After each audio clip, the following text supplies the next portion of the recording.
Je me rappelle que j'avais une pensée de temps en temps de me dire, je crois que mon cerveau ne pourra pas se rappeler vraiment de cette expérience. Il n'est pas fait dans son état normal pour la ramener complètement. C'est pas juste une hallucination, c'est pas juste une histoire que je me raconte. Il y a un degré d'adhérence qui est extrêmement fort. Je pense que c'est pour ça qu'il marque autant aussi.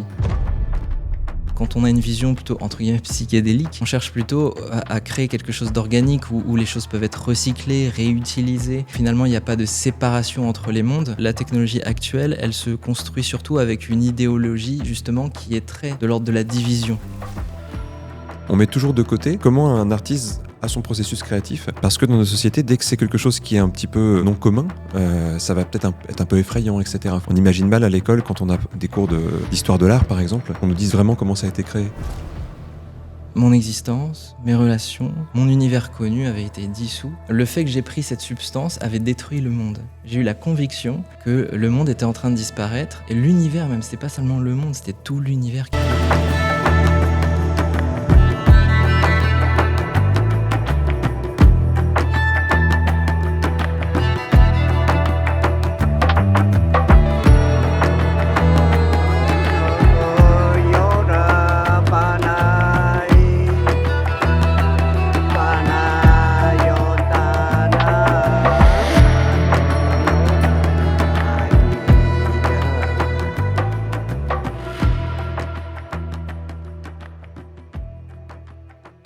Bienvenue au coin du feu.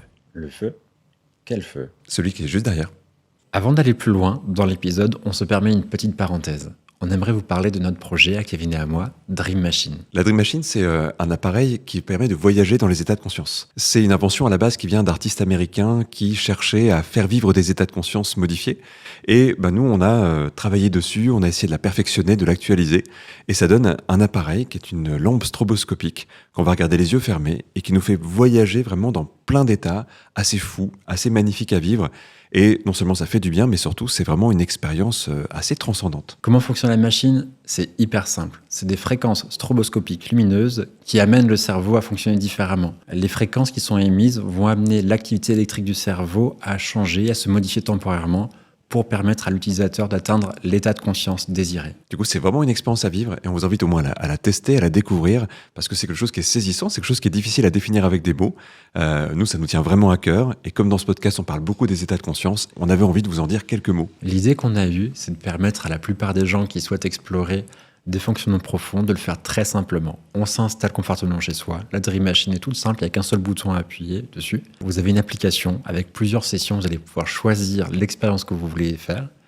Et en quelques minutes, vous allez vous retrouver dans une sorte de kaléidoscope mental. Des couleurs vont venir à vous, ça va bouger, ça va être vraiment très immersif. Et vous allez ressentir les premiers bénéfices. Il peut y avoir du calme, du bien-être, de la stimulation.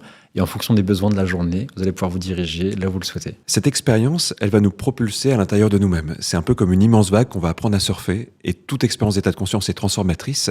Et les possibilités transformatrices des expériences de Dream Machine sont assez incroyables à vivre. Ce que ça permet, au-delà de l'immersion qui est très engageante, on va trouver des bénéfices très clairs qui vont arriver très vite.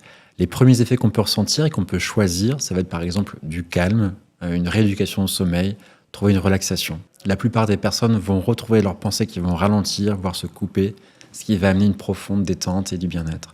Pour d'autres personnes, elles pourraient se retrouver plus stimulées si elles choisissent des programmes le matin, comme des programmes qui sont liés aux ondes gamma, qui vont amener le cerveau à fonctionner à un autre rythme pour trouver un autre flow dans la journée et se sentir très à l'aise. Dans tous les cas, avec vos différents objectifs de la journée, vous allez pouvoir les atteindre et trouver les états de conscience qui correspondent à ce dont vous avez besoin au moment spécifique de la journée. En fait, dans plein de pratiques de thérapie, d'expériences personnelles, on passe par des états de conscience modifiés. Mais souvent, on ne sait pas modifier son état de conscience.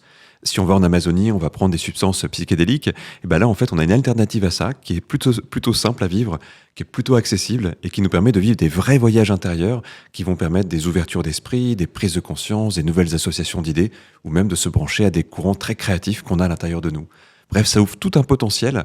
En fait, ça nous ouvre la porte de notre propre inconscient. Donc, si vous êtes intéressé, il y a un lien en bio, c'est dream-machine.tech.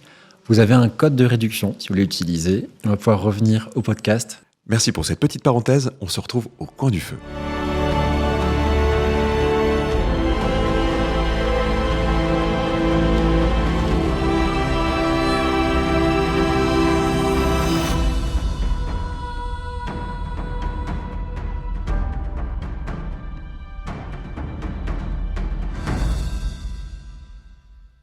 Tu me disais mimosa, c'est ça? Mimosa? Tu veux qu'on parle tout de suite de ça? Ouais, c'était intéressant, je trouvais. Alors, je ne sais pas s'il faut prévenir les gens qu'on va parler donc de chamanisme, ou si on en parle directement. Puis... Je pense que ce serait intéressant de faire un petit warning, parce qu'effectivement, on va aborder des plantes entéogènes qui sont assez fortes. Certaines substances ou molécules dont on va parler sont considérées en France comme des stupéfiants. Et donc, en aucun cas, on aimerait inciter qui que ce soit à la consommation. On aimerait juste avoir une conversation un peu pédagogique sur ce sujet, parce qu'on pense que c'est intéressant. Pas comment vous voulez compléter ce que je dis, mais l'idée, c'est qu'on soit à l'aise à la fois avec la loi et aussi à l'aise aussi avec les potentielles objections. C'est pas forcément pour tout le monde. Tout le monde ne doit pas faire ce genre d'expérience. Il faut bien réfléchir, évidemment. Et puis ça dépend surtout du pays dans lequel on est, parce que les lois sont différentes d'un pays à l'autre. Pour les gens qui nous écoutent dans d'autres pays, peut-être que c'est pour le coup assez différent, selon la culture aussi locale. Par exemple, j'ai vu récemment qu'au Brésil, il y avait une dépénalisation de l'ayahuasca. C'est une pratique qui est totalement autorisée. C'est le cas aussi aux États-Unis, dans un cadre religieux. C'est le cas au Pérou, évidemment, puisque ça fait partie de la culture. Mais tu sais, je crois, parce qu'il y a une branche du christianisme qui s'appelle Santo Daime, Oui, qui utilise l'ayahuasca dans leur messe, en fait. Et je crois que la France est un des seuls pays où ce culte n'est pas légal, pour le coup, à cause de l'ayahuasca. Et je pense que c'est dans une majorité de pays du monde que c'est... ils ont le droit, en tout cas, de se balader, même de prendre l'avion avec leurs produits, ce qui est assez étonnant, je trouve. D'ailleurs, j'ai vu qu'il y a eu une demande, d'ailleurs, de cette église, qui a demandé, je crois que c'était en 2005, il y a eu une demande auprès de l'État pour légaliser en France, parce que, justement, ce pan religieux considérait que c'était un peu un abus de pouvoir du fait que cette interdiction ait lieu. Et ça a été refusé. Bon, on est dans un pays en général qui prend le temps pour ce genre de choses. Ça a été refusé par le Conseil d'État, donc on ne peut pas utiliser la on est encore tranquillement juste au CBD. C'est que le début, donc voyons ce qui se passe dans quelques années. C'est vrai qu'on commence tout de suite. Si on parle des substances, et puis si le sujet est le chamanisme, comment vous faites le lien, vous, entre les substances et le chamanisme? Est-ce que du coup, les substances, les plantes entéogènes, accompagne nécessairement le chamanisme ou non? Pas forcément, je crois même que c'est plutôt... c'est une partie en tout cas du chamanisme. Le chamanisme, une des grandes questions de chamanisme, c'est le voyage en différents états de conscience. Et du coup, chaque population, par rapport aussi à ce qui pousse dans chaque pays, ou à ce qui est disponible dans chaque pays, a trouvé ses moyens de voyager dans les états de conscience. Si on va en Mongolie, il n'y a pas de produit particulier, il y a simplement le voyage en état de conscience avec un tambour, avec une fréquence qui va modifier l'état de conscience, avec une cérémonie, un rituel. C'est plutôt dans les traditions Amérique du Sud, Sibérie aussi peut-être, je crois, le chamanisme sibérien, il me semble qu'il y a des champignons hallucinogènes, mais bon, il y a peut-être moins de choses aussi qui poussent en Sibérie. Par contre, dans tout ce qui est Amazonie et tout ça, oui, il y a évidemment des déclencheurs d'état de conscience modifiés qui passent par des molécules. Si on devait parler du chamanisme, je vois le moyen, le voyage, le vaisseau qu'on va prendre et emprunter pour aller communiquer dans un autre monde. Et il passe par éventuellement le tambour, d'autres instruments, les plantes et aussi le guide. Il y a le chaman en lui-même qui peut apporter, par son expérience et sa voix peut-être, et différents rituels, accompagner la personne à traverser quelque chose. Il y a le chant, la danse et les entéogènes en général. Parmi les entéogènes, on compte les champignons, les plantes et les venins. Il y a aussi, par exemple... Le venin de crapaud. Exactement. Ouais. Dans un épisode précédent, on a parlé du Bufo alvarius, donc la bufothénine, qui est la molécule active du bufo, 5-hydroxy-NN-diméthyltryptamine, ou 5-méthoxy-NN-diméthyltryptamine, c'est la molécule active qui est présente dans le venin. Donc on a aussi la psilocybine avec les champignons en Europe. Il y a pas mal de plantes, en fait, c'est intéressant. Quelles sont les plantes que vous connaissez d'ailleurs, qui font partie des entéogènes ? Si on parle des traditions européennes, parce qu'on ne parle pas de chamanisme en Europe, mais en fait, le druidisme était une forme de chamanisme au fond. Ouais. Il y a la Salvia divinorum, qui je crois depuis quelques années n'est plus légale. À une époque, elle l'était. Donc à l'époque, j'ai pu faire des expériences avec cette plante-là. J'étais assez jeune. J'en ai pas beaucoup de souvenirs, parce que c'est une expérience qui est assez courte et assez forte, mais qui ressemble au bufo pour le coup. C'est-à-dire très court, très fort, très dissociant. Et il y a d'autres plantes européennes, sauf qu'on n'entend pas trop parler. Mais ça existait en tout cas dans nos traditions aussi. Vous t'en connais des plantes européennes ? La psilocybine, enfin je veux dire les champignons. Je crois même que ça pousse, si je ne me trompe pas, dans les champs, dans les pâturages dans lesquels des vaches. Sur les bousses de vaches, hein, tu peux le dire. Oui. C'est ça. C'est pas très réjouissant. Mais du coup, oui, dans nos régions, il y a la sauge, il y a ça. Après, je ne sais pas beaucoup plus ce qui peut pousser par chez nous, qui peut être considéré comme... On a évoqué la dernière fois la datura. Datura, qui fait partie des entéogènes parmi les plus puissants. Le peyote. Le peyote, c'est pas chez nous. Ah oui, non, tu vois, chez nous, oui, en effet, d'accord. On a sinon la belladone aussi. Ah mais oui, bien Je sûr. vous en parler Ouais. un petit peu. Oui. La belladone, la jusquiame noire, les plantes sorcières. Il y a la manite tumouche, le fameux champignon avec ses points blancs que tout le monde connaît. D'ailleurs, beaucoup de gens en ont peur. En général, on dit touchez pas à ça, c'est un neurotoxique puissant. Et il y en a un autre qui est très connu, je peux vous faire deviner, on le voit dans Harry Potter. La mandragore? Exactement, Oui. le mandragore, Ok. qui est peut-être le plus connu de tous. Ça, c'est les plantes qui étaient utilisées par les sorcières. Le San Pedro pousse par chez nous aussi, non? C'est un cactus? Alors, je pense qu'il est originaire d'Amérique latine, mais peut-être qu'il Originaire, pousse oui. par chez nous, ouais, c'est possible. Avec la mondialisation, c'est possible qu'il y ait certains cactus qui soient importés de chez nous, mais c'est le San Peyote, c'est la mescaline en fait. On trouve Peyote, effectivement le San Pedro, et il y a un autre cactus, je me rappelle plus son nom. Dans ces substances, il va y avoir souvent les mêmes molécules qu'on va pouvoir retrouver. On sait qu'il y a des molécules donc, psychoactives qui vont avoir un effet sur la perception, sur la cognition. Et on peut les retrouver dans différentes plantes, comme par exemple la DMT. Bah oui, non, mais je pense au mimosa. Le Justement. mimosa, bien Parce sûr. que c'est Ouais, la DMT effectivement. en général, c'est de l'extrait de mimosa. C'est ça. La DMT qu'on va retrouver dans l'ayahuasca, ou même plutôt dans la chacruna. Enfin, si je ne me trompe pas, c'est dans la Alors c'est liane. Banisteriopsis capi, la liane en fait de l'ayahuasca, qui est mélangée avec une autre substance qui va être comme un inhibiteur. Parce qu'en fait, quand on prend l'ayahuasca, si on prend que la liane, elle va être détruite. La DMT va être détruite par l'intestin. Et donc, il faut la mélanger avec un inhibiteur, une autre plante. Et je pense que c'est celle que tu viens de donner.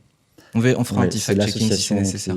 C'est la vrai que ça pose combine- toujours cette question, c'est comment des chamans Ouais. ont pu créer quelque chose qui est aussi complexe que cette préparation de l'ayahuasca, qui est quand même avec des étapes assez importantes. Et celle que tu viens de décrire, tu te demandes comment, sans connaissance des molécules et de la botanique, on arrive à mixer des plantes pour qu'il y ait un effet si particulier. L'histoire est étonnante parce que c'est au début d'un documentaire et j'ai plus le nom en tête. Je crois que c'est DMT, la molécule de l'esprit. Un documentaire, c'est possible. Ils en parlent. Peut-être ou Le Serpent et moi, mais j'ai un petit Ah, le doute. serpent et moi, c'est Et possible au aussi. début, il était dit, c'était un calcul mathématique sur le nombre infini ou incroyable de possibilités de combinaisons possibles et dire qu'à une certaine époque, sans les connaissances qu'on a, c'est ce que tu dis, les chances pour pouvoir combiner et à la fois la liane et la plante associée pour que les enzymes ne fassent pas leur effet et qu'on puisse avoir l'expérience psychédélique, c'était d'une chance sur des milliers, des milliers, des milliers. Et du coup, quand on demande aux chamans comment est-ce qu'ils ont su qu'associer ces deux plantes parmi les milliers existants dans la forêt amazonienne pouvaient donner cet effet-là, eh ben, c'est la plante elle-même qui aurait suggéré aux chamans que cette association était la bonne. C'est les plantes qui nous l'ont dit. Oui. C'est ce qu'ils disent, oui. Alors, ce qui est intéressant dans le processus chamanique, c'est que souvent, on travaille avec les plantes. Et il y a plusieurs manières de travailler avec les plantes. Et en l'occurrence, avant d'en arriver à des entéogènes très puissants comme l'ayahuasca, dans le processus d'apprentissage du chaman, on va s'exposer à différents niveaux de psychotropes, donc différents niveaux de plantes. Ces plantes, on va rentrer en relation avec elles d'une certaine manière. Déjà en les vénérant, en les priant, en s'adressant à elles, par le biais de l'imagination ou du contact, le fait de la cultiver en conscience, ça peut être des gestes qui peuvent nous connecter à l'esprit de la plante. Et ensuite, en la consommant régulièrement, alors ils font des jeûnes et puis ils peuvent consommer régulièrement une plante pendant par exemple 30 jours, jusqu'à ce qu'ils tissent un lien avec l'esprit de la plante. C'est vraiment un processus d'apprentissage assez long. Et il me semble que dans certaines cultures, ils peuvent faire ça avec de nombreuses plantes avant d'en arriver à l'entéogène principal. Un peu comme si on tissait des relations avec les différents esprits qu'on pourra retrouver dans les expériences d'ayahuasca pour pouvoir bien les guider. Donc il y a vraiment une relation qui se fait avec la nature. Et dans cette théorie, ce ne serait pas impossible de poser l'hypothèse que cette relation avec l'ayahuasca, ou en tout cas les fameuses références aux décoctions, ait été soufflée peut-être par d'autres plantes que l'ayahuasca elle-même. Je trouve ça beau comme image, en tout cas, l'idée que ce contact avec la nature permet de l'apprendre. Quand on rencontre des chamans, souvent ils vont dire qu'ils ont une plante avec laquelle ils ont un lien, une affiliation plus forte, comme si il y avait quelque chose soit qui les a touchés dans ce que crée cette plante. Donc certains, ça va être le tabac, d'autres, ça va être en effet une liane particulière. Et comme si chaque être humain avait quelque chose qui allait lui ressembler ou le guider un peu plus loin dans des expériences. Et c'est vrai que ça ritualise en fait les choses. Je me pose toujours la question, en occidental en tout cas, tu vois, est-ce que c'est d'abord la croyance qui va créer quelque chose ou est-ce qu'il y a vraiment quelque chose de l'ordre de la plante qui parle ? Les deux hypothèses me parlent beaucoup. Mais en tout cas, ce que je me dis, c'est que on a perdu, nous, un petit peu dans notre culture, ce sens du rituel, de prendre le temps de faire les choses. Les Occidentaux qui vont faire des expériences chamaniques, souvent ils veulent tout de suite prendre la Vivre plante. l'expérience, ouais. Alors du coup, ils ont peut-être un rituel de 2-3 jours de préparation, mais quand tu vois que les chamans, c'est des années, ils respectent vraiment ce truc-là, ils y vont pas pour se divertir, ils y vont pour une intention qui est parfois vraiment... Religieuse, spirituelle. Spirituelle en tout cas, oui. Et je trouve qu'on a perdu un peu de ce côté sacré, justement. Et qu'il soit vrai ou pas, que l'explication soit au pied de la lettre ou qu'elle soit une explication métaphorique, je trouve que on s'est un peu déritualisé, qu'on pourrait se réinspirer un petit peu de ces protocoles-là. Mais d'ailleurs, l'un des premiers leviers pour se connecter aux plantes, c'est l'imagination. Il Oui. suffit simplement de se poser à côté de la plante, d'imaginer qu'on peut rentrer en contact avec elle. Il y a un palais mental d'ailleurs qui est intéressant pour ça, c'est d'imaginer qu'on descend dans un terrier, un peu comme si on pouvait aller sous terre pour rencontrer l'essence de la... Les racines. Je vois que ça fait des petites connexions avec le lapin blanc. Et tout ça. Ah oui, c'est une merveille, on y a pensé évidemment. Il paraît que Lewis Carroll ne prenait pas de psychédéliques. Ah bon? Il paraît. Intéressant. C'est ce qu'il dit. très officiel. Ce qui est très étonnant, non? Un peu. Ouais. Mais ce que tu dis est vraiment intéressant et je pense que si on zoome un peu sur ce sujet et si on met un gros coup de stabilo là-dessus, on peut le voir aujourd'hui avec l'accès facile à certaines substances et pas que des plantes entéogènes, même d'autres composés plus chimiques dans des milieux festifs où une approche peut-être jeune et qui n'a pas beaucoup de sagesse d'une personne qui pourrait dire j'ai passé une très bonne soirée avec mes copains, je suis dans un festival, il y a du LSD ou quelque chose qui est présent et qui va prendre la substance et qui va vivre un trip. Chaque expérience pourrait être très différente, mais c'est vrai que lorsqu'on va avoir un autre, ce qu'on pourrait appeler le set and setting, ce qui est bien connu, un contexte, donc le setting autour pour pouvoir vivre une bonne expérience, plus le set, le bon état d'esprit ou la sagesse qui était nécessaire pour vivre une expérience, va apporter toute la nuance et la richesse à l'expérience en elle-même. Je crois que la sagesse qui peut être associée à une expérience psychédélique est vraiment importante. Et ce qui fait que le petit résumé raccourci qu'on peut avoir sans trop de connaissances, c'est tiens, je vais prendre une substance qui va donner tel effet et je vais rencontrer exactement la même chose que mon ami a pu le rencontrer. Si on le voit moins comme une fin en soi, la substance, mais comme juste un moyen, comme juste se dire c'est le chemin que je vais emprunter pour arriver à quelque chose de plus dense, plus profond. La plante va agir peut-être plus comme un révélateur, va montrer quelque chose, un peu comme un miroir pour y refléter qui nous sommes ou quel est le fond de qui nous sommes, ce qu'il y a à travailler, ce qui est clair, et la plante jouerait peut-être ce rôle à ce moment-là. Mais cette sagesse ou cette compréhension, c'est peut-être une sorte de philosophie où juste même quelqu'un qui va méditer un temps soit peu pourrait peut-être appréhender un peu plus qui il est. Et je pense que le chaman, peut-être qu'il a un petit peu ce rôle-là aussi de gardien, de se dire c'est pas pour n'importe qui, peut-être même qu'un super chaman ou un bon accompagnant, facilitateur pourrait dire non, là t'es pas du tout prêt pour une expérience forte comme celle-ci. Enfin, tu as un cerveau qui est encore immature, tu es trop jeune, ou il te manque quelque chose. Là où quelqu'un d'autre qui aurait peut-être une quête dans laquelle la plante est à un moment donné le bon outil pour y aller, ce chemin-là serait tout bien indiqué, sans erreur possible, comme on le ferait là où on pourrait avoir des batteries, des choses comme ça, donc avec d'autres expériences moins matures. En fait, par rapport à ce que tu dis, j'ai l'impression que souvent le rôle du chaman ou du guide est sous-estimé. On se dit, la plante, elle est forte, elle m'amènera quelque part et il va se passer un truc. Peut-être parce que nous, on a une consommation, par exemple avec l'alcool, qui est un peu comme ça. Tu vois, quelqu'un qui va boire pour être sous, en fait, il n'y a pas de rituel autour de ça, à part de boire, quoi. Peut-être un jeu à boire à la limite, mais il y a un anthropologue français qui s'appelle David Dupuis qui a fait une thèse assez géniale sur les psychotropes, où notamment il montre, il allait dans plusieurs centres, je crois que c'est qu'au Pérou, mais je sais pas, en tout cas en Amérique du Sud, il allait dans plusieurs centres, à chaque fois donc en tant qu'anthropologue, pour voir comment était le dispositif rituel en fait. Et ce qu'il va montrer dans sa thèse notamment, c'est que selon l'histoire qui est racontée dans le centre, eh bien les gens ne vont pas vivre la même expérience. Il commence avec un centre alors qui est détenu par un médecin français, Jacques Mabi, je crois, où là il y a des croyances apparemment très particulières, notamment l'idée que quand on fait ces expériences-là, on va rencontrer une sorte de démon, qu'il va falloir faire quelque chose avec ce démon-là. Et comme c'est l'histoire qui est racontée à toutes les personnes qui vont dans ce centre, eh bien, ils vivent cette expérience de rencontre avec un démon. Dans un autre centre, où l'histoire n'est pas la même, un centre un peu plus traditionnel, on va dire, avec d'autres visions qu'on peut avoir des chamans, eh bien, personne va rencontrer de démon. Donc ça montre que les suggestions avec lesquelles on rentre dans l'expérience vont formater le cerveau des gens. Et vont se formater le cerveau, la molécule, elle vient agir, mais elle vient agir par rapport à nos croyances, à ce qu'on a à l'intérieur de nous déjà. C'est-à-dire qu'on est co-créateur finalement de l'expérience. C'est une vision un peu constructiviste, on pourrait dire, de ces expériences-là. Et ça devient hyper intéressant de penser ça comme ça, parce que tout d'un coup, on se rend compte que, un peu comme en hypnose, un peu comme dans d'autres disciplines qu'on pourrait étudier, le contexte c'est au moins 50% de l'expérience. Et que du coup, l'expérience, elle va être complètement teintée par avec quoi j'y vais, quelles sont mes attentes, quelles sont mes projections, quelles sont mes croyances. On s'aperçoit que les personnes qui ont des croyances religieuses chrétiennes vont voir des figures chrétiennes émerger. Notamment, c'est ce qui se passe dans ce centre dont je parlais. Mais dans d'autres endroits où il y a d'autres croyances, d'autres divinités, eh bien, ce sont ces divinités qui vont apparaître. Et je trouve ça étonnant de voir à quel point, finalement, l'être humain apporte toujours quelque chose qui est à lui dans ses expériences. Oui, c'est comme s'il y avait un set and setting à la fois interne et externe, puisqu'on parle aussi de la configuration, de la manière dont on agence un espace. Il y a parfois du mouvement pendant ces expériences de transe, donc ça peut être intéressant aussi d'avoir quelqu'un qui surveille les mouvements du corps, qui les met dans une bonne posture, se sentir en sécurité, un cadre sécurisant dans lequel on puisse vivre une belle expérience, ça joue. C'est forcément s'il y a aussi une configuration rituelle avec des croyances associées, ne serait-ce que dans les tenues ou dans le lieu dans lequel on vit l'expérience, ça va forcément aussi jouer, je pense, sur cet aspect psychique. Et puis évidemment, toute la dimension et le véhicule de croyance qu'il peut y avoir va jouer aussi. Ce qui est intéressant, c'est que même sans croyance, pour avoir assisté de nombreuses fois à ce genre de cérémonie, j'ai pu constater en fait dans les retours d'expérience des archétypes qui ne sont pas forcément liés à la culture. C'est-à-dire une personne qui vient d'une culture plutôt judéo-chrétienne, qui va faire part de figures dont elle ne connaît même pas le nom. C'est-à-dire, j'ai des témoignages de gens qui m'ont parlé du dieu Ganesh, qui est un dieu hindou, qui ne fait pas du tout partie de notre culture, de représentation de Bouddha aussi. Bon, ça, je sais que dans l'inconscient collectif, c'est quand même assez présent.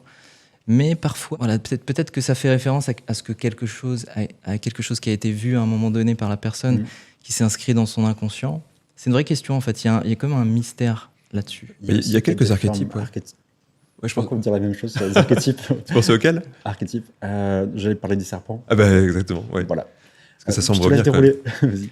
Non, le dragon aussi qui est présent parfois. Dragon, serpent, les symboles, quelques symboles très forts qui reviennent. Des choses après qu'on pourrait interpréter différemment, mais c'est vrai que... Alors pareil, tu vois, sur le serpent, on pourrait se dire finalement dans toutes les cultures, il y a des mythes un peu originels avec le serpent, qui est pas toujours vu de la même façon, mais qui en tout cas est présent. Je crois qu'il y a une anecdote là-dessus que je trouve assez jolie, c'est que les deux chercheurs, j'ai plus leur nom, qui ont... mis à jour la structure de l'ADN, raconte qu'une expérience de LSD les a quand même ramenés vers ce serpent qui tourne, etc. C'est assez étonnant de voir comme les figures archétypales qui reviennent peuvent aussi nous permettre de comprendre quelquefois Il y a quelques grandes découvertes qui ont été faites sous psychotropes. Ça pourrait être un super sujet, on pourrait en parler un peu de la créativité, comment est-ce qu'elle fonctionne. Je trouve que c'est un sujet qui est vraiment passionnant quand on se demande comment est-ce la genèse d'une idée est formidable et intéressante. Et on pourrait mêler cette discussion avec comment fonctionne le cerveau, avec la neurophysio, et se dire que sous l'activité, une plante peut stimuler le cerveau dans un certain fonctionnement qui n'est pas ordinaire et créer des nouvelles connexions. Et c'est là on pourrait en parler aussi un petit peu des plantes qui soignent aujourd'hui, lorsqu'on parlait des champignons par exemple, et de la dépression ou d'autres fonctionnements, en disant que le cerveau peut être activé très différemment, des nouvelles connexions peuvent se faire, de nouvelles idées peuvent émerger. C'est même pas très étonnant qu'on puisse se dire beaucoup d'artistes ont été influencés par les plantes et par les substances, même un paquet, je pense, que ce soit des poètes ou des musiciens, mais aussi des scientifiques, clairement, pendant des expériences. Des vidéastes, hein. Il y a Monsieur Kounen aussi qui a fait des très beaux films avec les inspirations issues de la DMT, donc de l'ayahuasca. Alors lui, il assume, il en parle. Oui, et il y a plein d'autres qui le taisent parce que c'est pas forcément facile de l'évoquer. Ouais. D'ailleurs, je suis allé en Espagne, à Barcelone récemment, et j'ai eu la chance de visiter la Sagrada Familia. Et oui, tu nous as envoyé des belles photos. Ouais. Qui est une enceinte incroyable. Tu rentres dans cet espace, tu es saisi d'une émotion bouleversante, quoi. Et je me suis surpris à regarder les arches et à rentrer dans des états un petit peu modifiés de conscience, parce que c'est tellement... on dirait, t'as l'impression de regarder une fractale. À un bout d'un moment, t'as l'impression que ton cerveau rentre lui-même dans une forme d'altération. Et je me demande si Monsieur Gaudi n'aurait pas, à certains moments, vécu des expériences. En Espagne, c'est plus courant en plus que chez nous. Probablement, parce qu'on était quand même à une époque, c'était fin 1800. Donc c'est une époque où on n'avait pas encore synthétisé la DMT en l'occurrence. Mais les psychotropes comme la psilocybine étaient déjà accessibles. Donc c'est possible qu'il ait vécu des expériences. Quand même, il y a quelque chose de très psychédélique dans son œuvre. Et en allant dans cet endroit, voilà, je pense que donc, ça a dû inspirer beaucoup d'artistes à travers le monde, parfois de manière très silencieuse. Et ça a pu même s'inscrire dans nos sociétés, dans notre culture, sans forcément qu'on en identifie l'origine. Ouais, des easter eggs qui sont un peu partout comme ça, bien sûr. Un peu comme des petits signes. Ouais, parce que j'ai l'impression que ceux qui ont vécu ces expériences, en général, laissent des petits indices pour dire qu'ils ont vécu ces expériences. Donc je pense que c'est amusant même de décoder pas mal d'œuvres d'art autour de ça. Comment justement, il y a la présence quelquefois d'un état décalé de conscience. Il y a une histoire en fait assez commune quand on regarde même au-delà des psychotropes, entre état de conscience modifié et création artistique. En général, à chaque fois qu'il y a un mouvement créatif très fort, on s'aperçoit qu'il y a aussi une école de pensée autour des états de conscience assez forte. Tu vois, dans le mouvement surréaliste qui est lié à tout ce qui est travail sur l'écriture automatique ou des choses comme ça. Si on prend évidemment la musique des années 60-70, on s'aperçoit que le LSD n'y est pas pour rien. Et c'est amusant parce que même les gens qui à un moment donné l'avouaient sont revenus un peu dessus après que ça a été censuré. Mais c'est vrai qu'on est entouré d'œuvres d'art qui ont été produites dans ces états-là, parce que c'est des états souvent qui sont hyper créatifs. Bon, on est aussi entouré d'œuvres d'art qui ont été écrites sous alcool, sous absinthe ou des choses comme ça. Mais L'absinthe a joué beaucoup. Ouais. l'absinthe, sur la poésie notamment. J'ai simplement l'impression que, en fait, on met toujours de côté comment un artiste a son processus créatif. Parce que dans nos sociétés, dès que c'est quelque chose qui est un petit peu non commun, ça va peut-être être un peu effrayant, etc. Enfin, on imagine mal à l'école, quand on a des cours d'histoire de l'art, par exemple, qu'on nous dise vraiment comment ça a été créé. Mais d'ailleurs, l'Église a joué beaucoup là-dessus, puisqu'en fait, c'est marrant parce que quand on a commencé à découvrir le Nouveau Monde, on était aussi dans une période où on était en train de bannir les usages druidiques des plantes de chez nous, quoi, la mandragore, la belladone, tout ça, c'était considéré comme des plantes de sorcières, en fait. Il fallait les brûler, il fallait les détruire. Et donc on est arrivé avec ce bagage déjà de volonté d'éradication de toutes ces substances, conquérir le Nouveau Monde. Et quand les conquistadors sont arrivés, par exemple au Pérou, en Bolivie, ils se sont rendus compte qu'en fait c'était extrêmement présent dans la culture là-bas. Le peyote, il y avait une boisson qui s'appelait la wachuma, qui est à base du San Pedro et qui était consommée en Bolivie. Et ils ont tenté d'interdire ça, en fait, dans les années 1530, quelque chose comme ça. Ouais, mais je pense que tous les peuples premiers, en général, avaient leurs moyens de modifier l'état de conscience. Tu en parles de la Calédonie en ce moment avec tout ce qui se passe là-bas, mais il y a le kava là-bas, qui est aussi leur boisson qui va avoir des effets aussi assez forts. Et alors nous, on leur amenait l'alcool, mais en général, ils le digèrent moins bien. Et puis, ils avaient des rituels qui étaient bien à eux. Et c'est vrai que souvent, les Occidentaux ont un peu éradiqué les cultes locaux et les cultures locales. Et du coup, on a un peu perdu la trace de ça. Tu le disais, mais chez nous aussi, parce que les quêtes de vision dans l'Antiquité, c'était commun aussi. Il y a, on a quand même un rapport un peu ambigu à tout ça. Et j'ai l'impression que ce qui s'est passé dans les années 60 a, en plus, là où ça commençait à se développer un petit peu, a ensuite vraiment complètement coupé cette question-là dans les pays occidentaux. Je suis très confiant pour la suite, en revanche. Je me dis que là, il y a un nouvel essor qui est peut-être plus médical, où la science semble rejoindre ce qui paraissait être très alternatif, où on peut percevoir les bénéfices. Et ça pourrait être chouette d'embrayer un peu là-dessus par la suite, sur quels sont les bénéfices justement qu'on peut trouver à travers une expérience chamanique. Mais dans un cadre purement et strictement médical, l'autre jour, on parlait de la dream... Il y a trop de machines dans ta tête. Ah oui, DMT, c'est le Dream Machine Technology, pour le coup. Oui, alors on parlait d'easter egg, mais... Ouais, c'est vrai, révélé, pour le coup. DMT, c'est Dream Machine Technology, il n'y a pas un petit truc créatif C'est complètement par hasard. C'est complètement par hasard. Oui. Toute référence serait fortuite, etc. Sous DMT, il y avait l'Imperial College of London qui avait mené des expériences long terme avec de la DMT en intraveineuse. Et il y a la psilocybine qui commence à être bien observée dans le traitement de la dépression. Et tout doucement, je me dis qu'il y a un truc à jouer sur les thérapies psychédéliques qui vont prendre place et qui vont pouvoir être encadrées d'une bonne manière. Donc, je me dis qu'il y a peut-être un renouveau là où peut-être que si c'était la religion en partie ou des... C'est la science qui rouvre les portes. Oui. La science et la médecine. Et je pense que c'est bienvenu et qu'on fera les choses de la bonne manière. Et je suis hyper optimiste pour l'avenir, mais je pense que les 10 ou 15 ans à venir sur ce sujet seront des années passionnantes. Là, on voit que nous, on est un peu en retard en France par rapport à ça, parce qu'il y a un phénomène d'ouverture très fort qui est en train de se passer dans pas mal de pays. Ouais. Dans les grands symboles, là, il y a quelques mois, en fait, ça vient le LSD vient d'être légalisé aux États-Unis, dans certains États. Il me semble que c'est en Oregon, le premier État où ça a été légalisé. Il y en a peut-être 2-3 autres qui ont suivi. Les expériences ont commencé à reprendre. Alors en effet, il y a dépression et addiction. En fait, alors ça, c'est un truc, je vais en parler 2 secondes, parce que pour la plupart des gens, il y a un amalgame de tout ce qu'on appellerait les drogues. La séparation entre les drogues, oui.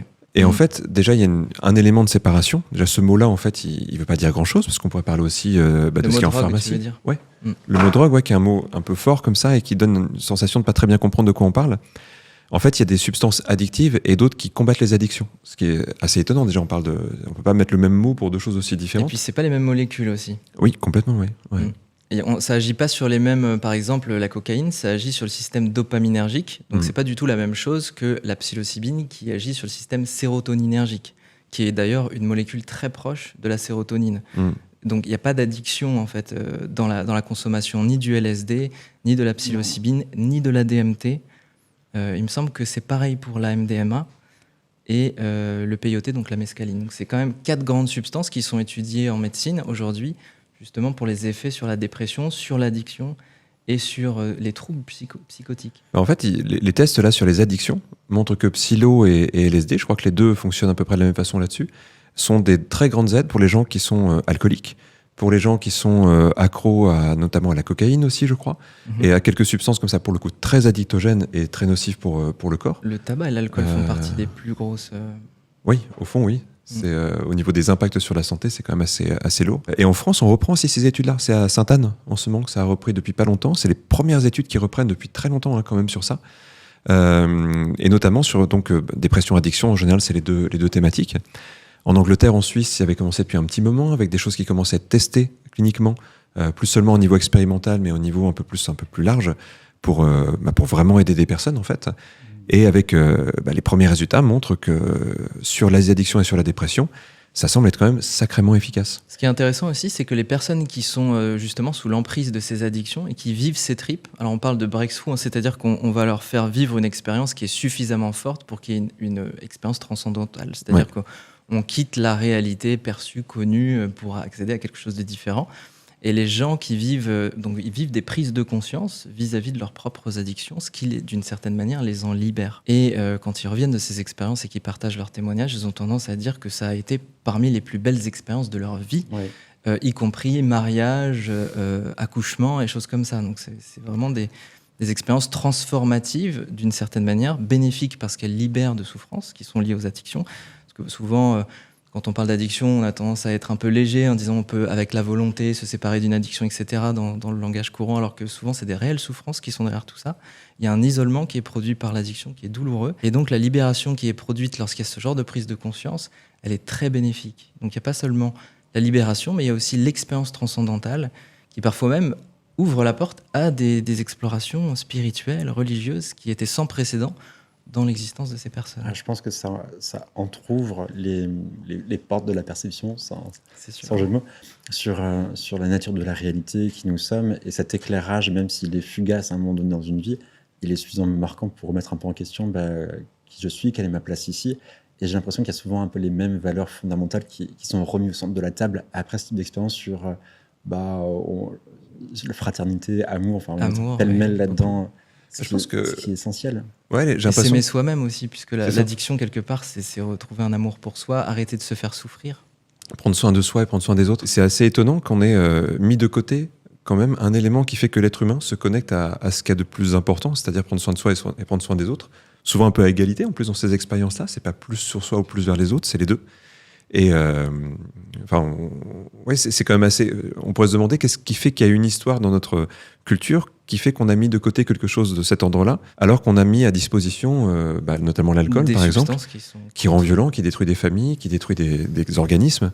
La cocaïne aussi, je pense qu'il faut parler beaucoup de la cocaïne parce que pour le coup, il y a une espèce d'omerta dans nos sociétés, comme si c'était pas si répandu que ça, alors qu'il y a énormément de gens qui consomment de la cocaïne. Y compris ceux qui font les lois qui interdisent les substances. Y compris les gens qui font les lois, mais aussi des médecins, des psychiatres qui prennent de la cocaïne, alors que ce sont des substances qui nous concentrent sur l'ego. Pardon, excuse-moi. Tu dis nous voulons des noms et des prénoms, s'il vous plaît. Non, on va pas faire de dénonciation. Mais c'est intéressant parce que c'est des mécanismes qui sont différents. Quand tu prends par exemple du LSD, ça ouvre ton cœur. Tu te connectes aux autres très facilement. T'es pas dans des perceptions égotiques. T'es dans un lien au monde.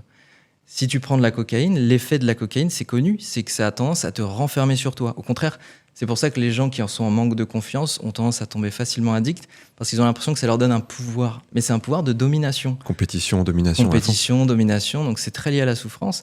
Et comme ça agit sur les systèmes dopaminergiques, après il y a un drop, donc on n'a plus de dopamine.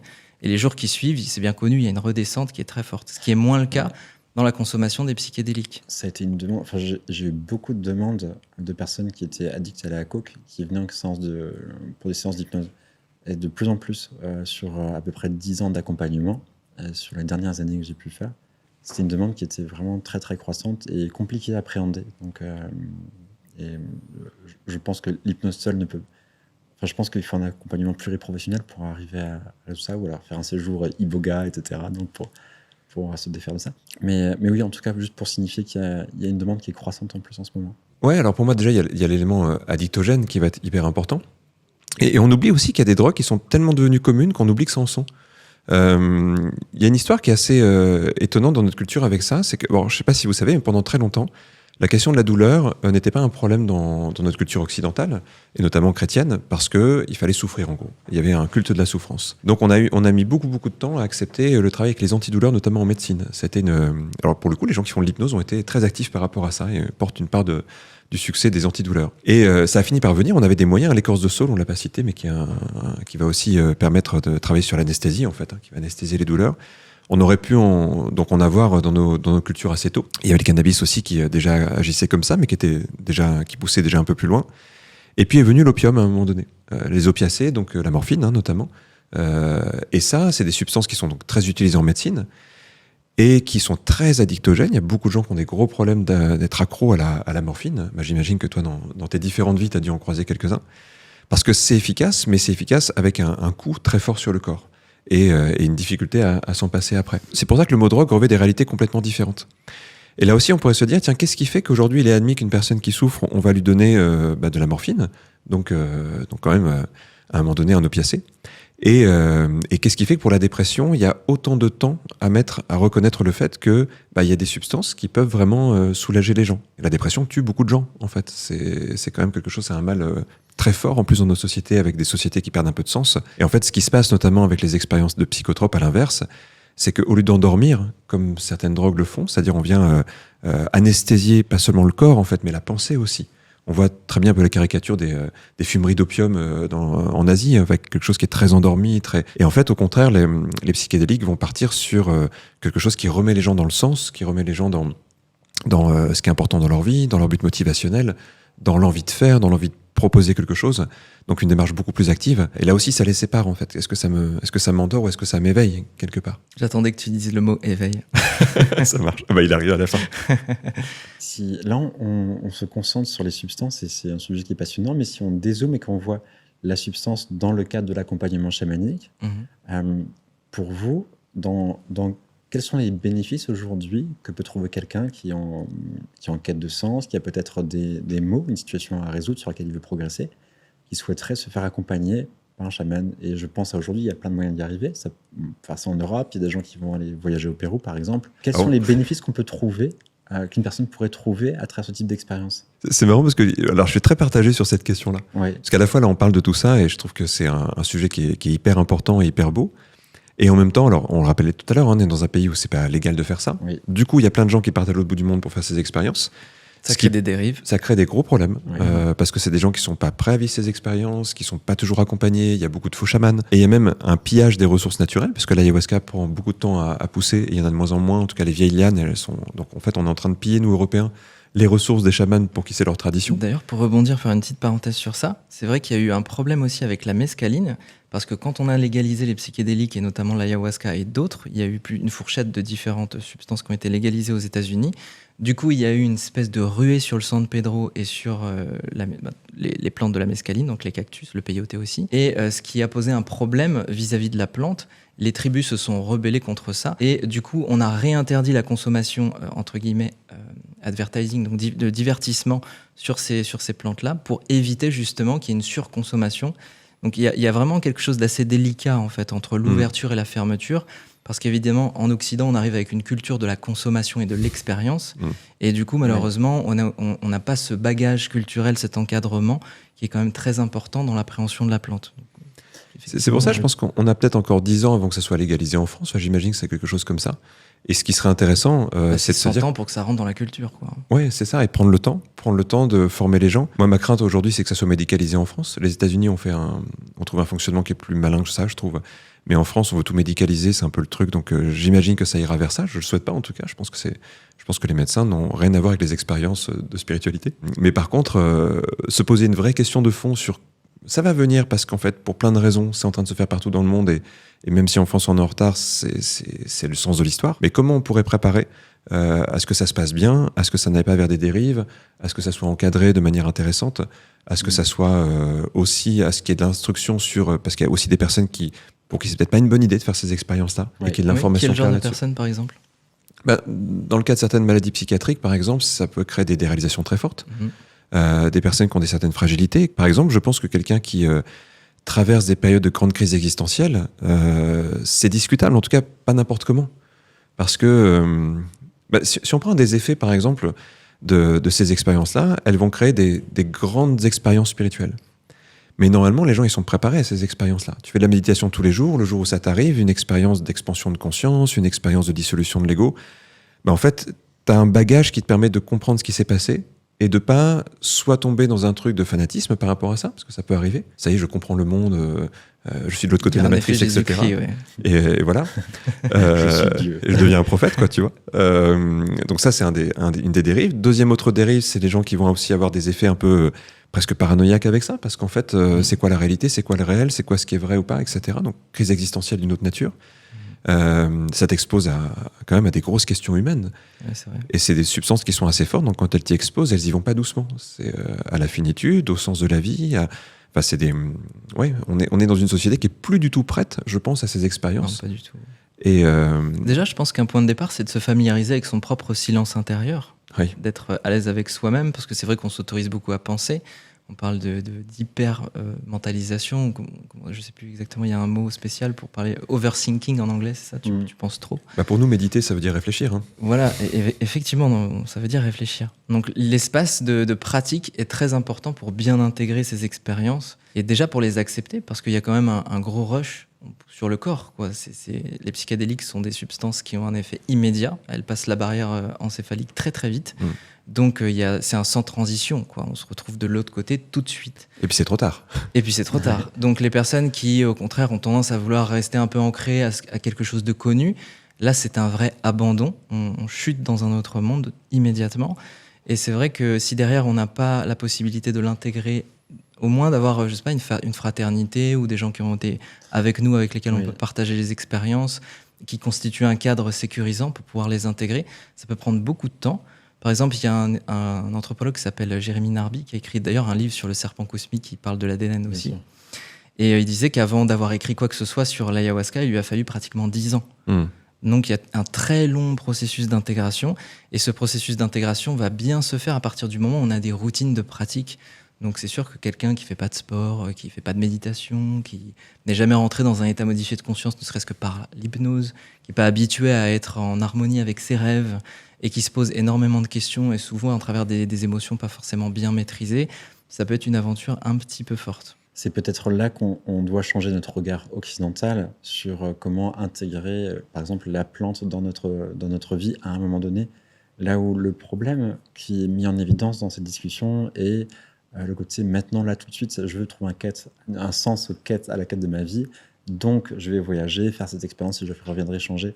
Et cette consommation, en sacralisant peut-être la plante à un moment donné et en y allant sans toutes les connaissances qui sont nécessaires, est dangereuse. Et en plus, il y a ce qu'on est en train de se dire, aujourd'hui, il y a des pratiques, il y a un mouvement de masse pour aller vers... Tourisme psychédélique, ouais, quoi. Complètement. Je crois que j'avais lu un article là-dessus qui était super bien fichu, où il était question de notre vision en tant qu'occidental sur les chamans qui avaient pour nous une posture de grands sages qu'il fallait absolument vénérer, etc.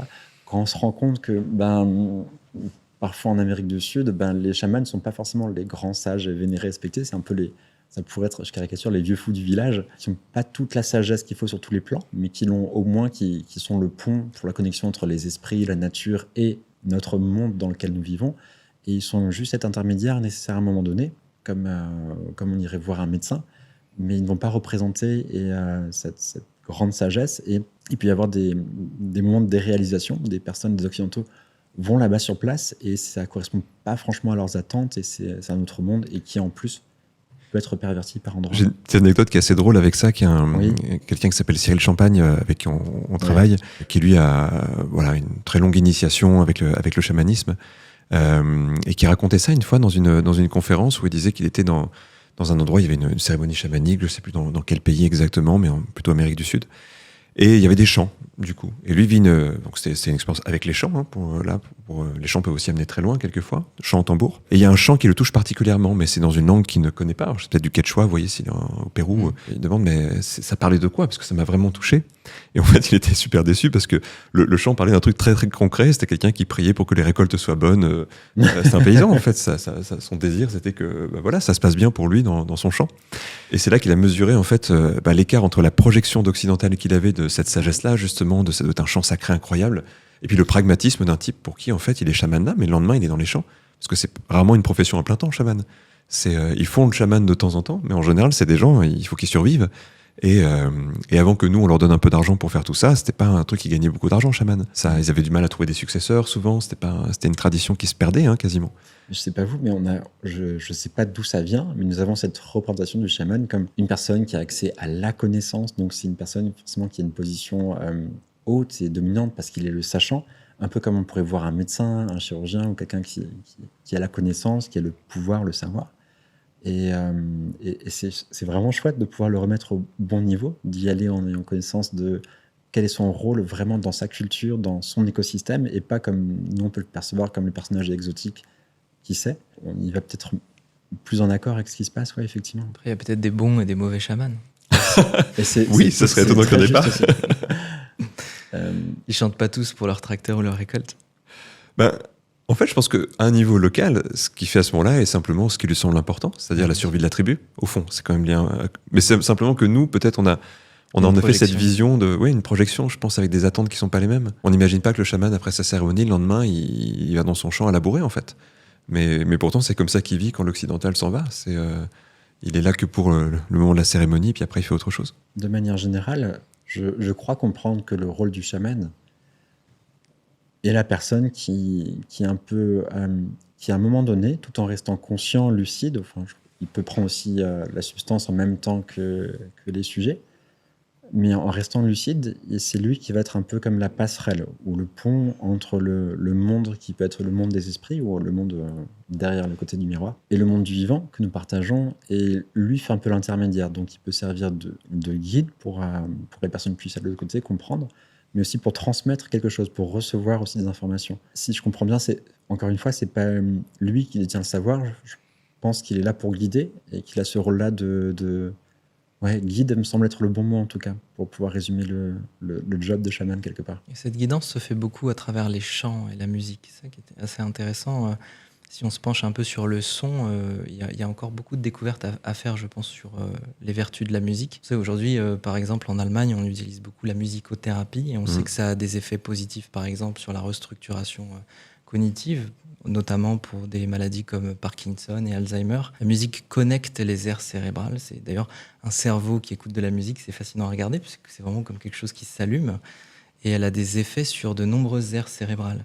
Donc c'est pas impossible que tu dis que le chant a touché la personne dans son cœur, la musique nous touche dans nos cœurs, on écoute tous de la musique. Et il y a par exemple un psychédélique qui s'appelle la MDMA qui a un effet très particulier sur la manière dont on appréhende la musique, qui amplifie les sensations de la musique au point où on a l'impression de redécouvrir les musiques qu'on aime quand on est sous l'effet de cette molécule. Et l'effet de cymatique, qui est un effet passionnant à observer, c'est la manière avec laquelle la vibration se répand dans la matière.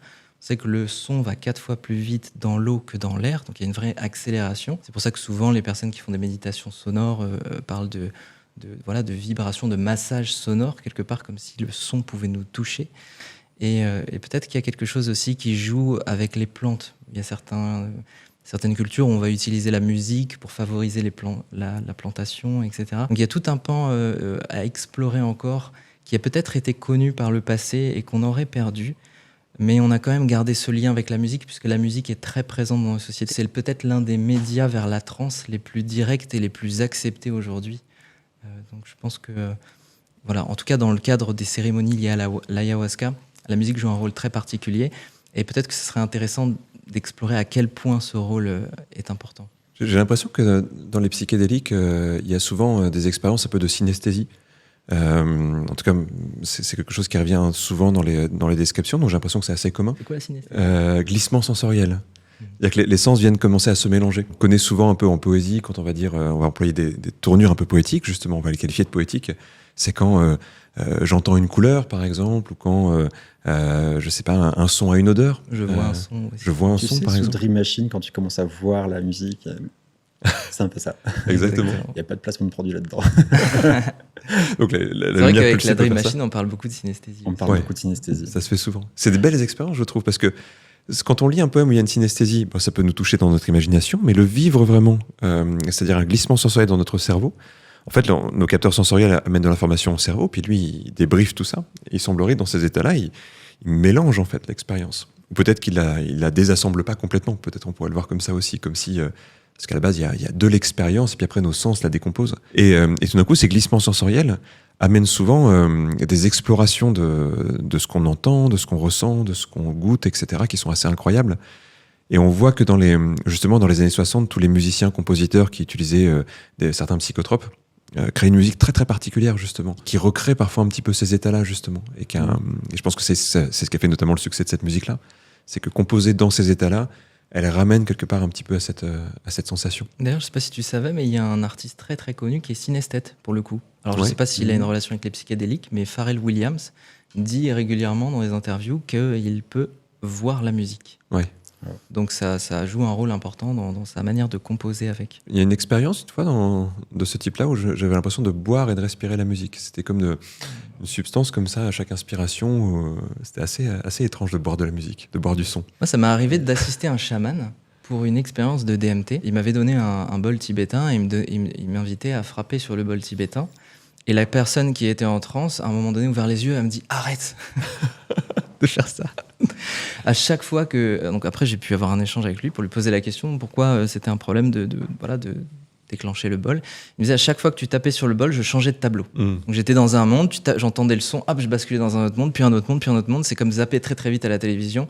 C'était très éprouvant pour lui. Donc, c'était, Marrant. il y a vraiment un jeu très intéressant à explorer avec la musique. Je suis en train de penser, je reviens sur la culture psychédélique en me disant, c'est vrai que la musique, je pense aux distorsions des guitares et même, vous savez, les affiches des concerts de rock psychédélique où on voit le lettrage qui est très arrondi avec des couleurs qui se fondent et qui se mélangent. Et typiquement, je trouve que c'est une expérience, l'expérience musicale se reflète très bien dans ce genre de visuel. Et on voit bien que c'est tout un univers qui est transmis comme ça. Qu'est-ce que vous pensez de partager des expériences qu'on aurait pu vivre avec des entéogènes ? Qu'on aurait pu vivre. Par exemple, est-ce qu'il y a quelque chose qui vous vient ? Vous avez envie de partager ? Peut-être un témoignage d'une expérience vécue ? Ouais, il y en a plusieurs. Alors encore une fois, c'était dans des cadres où c'était possible de le faire, et légal de le faire, pour le coup. Première expérience, en tout cas, assez forte avec un entéogène. Alors, le truc qui m'en est resté après, parce qu'en fait, sur le coup, c'est tellement fort, tellement impressionnant. Je me rappelle que j'avais une pensée de temps en temps de me dire, je crois que mon cerveau ne pourra pas se rappeler vraiment de cette expérience. Il n'est pas fait dans son état normal pour la ramener complètement. Donc je m'enregistrais, j'essayais d'écrire, j'avais beaucoup de mal à écrire. En fait, le lendemain, ça ressemble à rien, ce que j'ai écrit, quelques mots qui sortent comme ça. Mais enregistrer, par contre, il y avait pas mal de choses, et réécouter était assez fort. Et alors, il y a 2-3 paramètres, moi, qui m'ont vraiment marqué. Le premier, c'était que le temps n'avait plus aucun sens. Mais vraiment, c'est difficile, en fait, de le traduire avec des mots. Quand je dis que le temps n'avait aucun sens, c'est-à-dire que présent, passé et futur n'étaient qu'une seule et même chose. Et je me rappelle, à la sortie de l'expérience, d'essayer de recomposer le temps pour retrouver la bonne époque, le bon moment. C'était assez incroyable, cette sensation-là. Et puis la sensation de comprendre des choses que j'avais pu lire de plein de mystiques différents. Tu vois, notamment, j'ai beaucoup lu sur tout ce qui est non-dualité, etc. Et tout d'un coup, cette sensation de dire, mais en fait, ça y est, ça a du sens, quoi. Il n'y a jamais eu de séparation. C'était tellement fort, en fait, cette sensation-là. Alors après, il fallait retrouver l'individu Kevin à la fin. Et c'était chouette de le retrouver, parce qu'il y avait un côté retour à la maison. Mais en même temps, une très grande nostalgie de cette expérience à la fin. Me dire, retrouver en fait l'unité parfaite. Et la sensation de refaire le choix de ne pas y rester, pour revenir dans l'individualité. Et avec la sensation que c'était un déchirement de faire ce choix-là, mais qu'en même temps, j'avais très envie de le faire, parce que c'était très important de revivre une individualité. Voilà, c'est ce qui m'en reste, en tout cas. J'ai des émotions là qui remontent quand j'y pense. Oui, c'est vrai que très souvent, il y a comme une unification de toute chose dont on peut être le témoin sensoriel. C'est vrai que souvent, quand on entend des discours un peu, parfois un peu New Age, où on dit nous sommes tous frères, nous sommes tous un, c'est un peu difficile à intellectualiser, à ressentir dans son corps. On le ressent pas. On a bien l'impression qu'on est tous différents, qu'on vit dans un espace séparé de nous. mon corps s'arrête ici, il commence le monde ailleurs. Donc c'est vrai que quand tu fais l'expérience d'un seul coup que tu es, hein, là ça fait quelque chose. Et je crois qu'intellectuellement, c'est très compliqué de l'imaginer. Et c'est même difficile de revenir avec, même une fois qu'on l'a vécu. Ouais, ça reste en 2D alors que tu l'as vécu en 3D. Et la nostalgie venait de là, hein, dans cette expérience. Je me rappelle pleurer à chaudes larmes, pas triste, tu vois, mais nostalgique de me dire, c'est tellement beau et c'est tellement... je sais pas si tu vois ce que je veux dire, mais cette sensation de se dire, c'est ça, ok, une sorte de perfection, c'est un mot un peu absurde, mais en tout cas pour dire ça. Et le choix de revenir vers de l'individu, c'était comme une déchirure quelque part. C'était comme casser quelque chose qui était parfait pour vivre cette expérience, mais c'était vraiment une séparation très très forte. Et en même temps qui ouvrait à des possibles, mais avec la sensation que se rappeler de ça trop empêcherait une vie normale en fait. Il y avait un truc... Et est-ce que tu as l'impression d'avoir reçu un enseignement à ce moment-là ? J'avais l'impression que tout était une très grande évidence et limpidité, donc il y avait tous les savoirs qui étaient là. Simplement, mon cerveau normal ne sait pas y réaccéder facilement, donc il reste des bribes.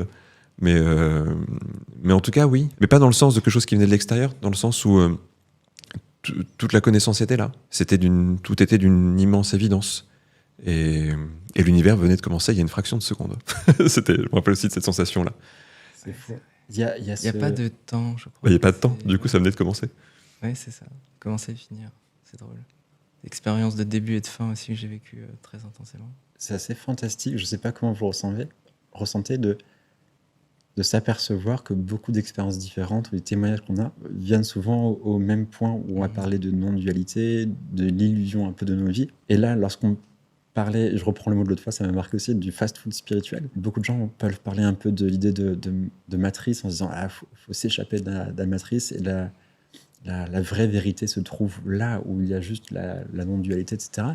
Et je crois que c'est un peu dommage si on repense un peu au jeu de la vie, c'est peut-être là que c'est beau de remettre ça en perspective, de se dire qu'on a pu faire un pas de côté à un moment donné, comprendre les choses et revenir différemment. Et le but, c'est pas juste de s'échapper en se disant là, ce qu'on vit, c'est qu'une illusion, c'est pas la vraie vie, la vie n'est qu'une simulation. Et le but, ce serait juste de s'échapper de ça et d'essayer de dire à tout le monde hey, la vie n'existe pas et vous vivez tous dans une grande illusion. Il y a une interview de Jim Carrey qui fait ça, je sais pas si vous voyez. Ah ouais, elle est fascinante. Racontez-moi, il fait quoi? Je sais pas s'il a pris des psychédéliques. Il me semble que c'était un disciple d'Eckhart Tolle, il parle d'une sorte d'éveil, etc. Ouais. Il est très très ouvert. Il est très drôle. Tu peux en retranscrire des trucs? J'ai juste une image de Jim Carrey qui fait tout ça est faux, tout ça ce n'est qu'une illusion. Tout ça est un simulacre. Je pense qu'elle doit se trouver sur Internet. Là, pour le coup, quand t'es sur un plateau télé et que tout le monde se pavane avec son ego et puis sa robe, oui, pour le coup, c'est un vrai simulacre. Oui, en plus, ouais. Il a vécu dans un grand simulacre. Ce qui est drôle, c'est que mine de rien, il y a quand même certains acteurs comme ça qui ont une sorte de destinée particulière. Je pense notamment à l'acteur qui a joué Neo dans Matrix. Keanu Reeves. Oui, Keanu Reeves, voilà. Keanu Reeves qui a quand même joué Bouddha. Il a joué aussi dans Matrix. Il a le rôle de l'élu quelque part. Il y a aussi un autre film, je ne sais plus exactement lequel c'est, mais où il surfe avec cette limitation entre le réel et l'irréel et la spiritualité. Je crois que je l'ai, ouais. Il y a aussi Jim Carrey qui a joué quand même dans le Truman Show, où quelque part il est aussi dans cette forme de... The Mask. The Mask. Et c'est drôle parce que c'est comme si... c'est assez curieux, je trouve qu'il y a vraiment des profils Eternal Sunshine. Alors celui-là, j'ai du mal à accrocher, mais effectivement, il y a un jeu avec la réalité et tout ça. Donc c'est drôle de voir comment un acteur, il peut être vraiment plongé dans cette exploration à travers ses rôles. Moi, le plus beau film qui m'a marqué, et je l'ai vu des dizaines de fois, et je pense que c'est dans mon... Même pas top 3, c'est mon film préféré. Et je crois qu'il n'a pas marqué tant de gens que ça. Enfin, je suis pas sûr, parce qu'en plus, c'est une reprise d'un film qui était américanisé. Ça parle plus de la rêverie, et du coup, mais je ne voudrais pas spoiler qui que ce soit, mais c'est... Vanilla Sky, je ne sais pas si vous avez déjà vu Vanilla Sky. Vanilla Sky. C'est une reprise de Abre los Oros. Mais ce film m'a beaucoup marqué sur l'idée de rêve et de réalité. Ça serait peut-être le sujet d'un prochain podcast. Tu avais fait une vidéo sur Matrix où tu analysais un peu le... Alors oui, ce qui est drôle dans Matrix, c'est que y a quelque chose de très méta dans la lecture même du film. C'est-à-dire qu'à partir du moment où on rentre dans le film, on considère qu'il y a un réel et un irréel. Et en fait, dans la composition et dans le déroulé du film, le moment où le réel est apparu, il est apparu parce que Morpheus explique à Neo que le réel, c'est ça. Et le procédé par lequel il lui parle du réel est complètement artificiel. C'est-à-dire qu'en gros, ils sont dans le Nebuchadnezzar, dans apparemment la réalité. Il met Néo dans une réalité virtuelle. Une salle Et virtuelle. depuis cette réalité virtuelle, à travers un écran, il lui montre le vrai réel. Donc le procédé par lequel le réel est introduit est complètement artificiel dans le film. Et c'est comme un tour de force magistral du réalisateur qui nous convainc qu'en fait, on accède à une nouvelle réalité qui est en fait complètement illusoire. Donc l'un des points les plus importants du film, c'est que finalement, il n'y a pas de réel. Tout ça, c'est un jeu de polarité complètement illusoire. Il y a vraiment une trame très intéressante à analyser. Oui, j'ai fait une vidéo, c'est un documentaire, ça dure 45 minutes. Oui, mais je l'ai trouvé remarquable cette vidéo. Ouais, Elle effectivement. m'a beaucoup marqué aussi. Comment vous vous positionnez, vous, par rapport à l'idée de l'illusion de la réalité? À quel Ça point te dit vous y adhérez ça te ou dit pas? de partager une autre Ouais. histoire Ah, et qu'on revienne oui. sur ça après, parce que je trouvais Bien que c'était sûr. super intéressant. C'est vrai qu'on dérive comme ça. Ça m'avait touché. Dans une expérience aussi, faite dans le bon cadre, au bon moment, dans le bon pays, etc. C'est aussi une histoire du temps qui m'a beaucoup marqué. À un moment donné, j'ai eu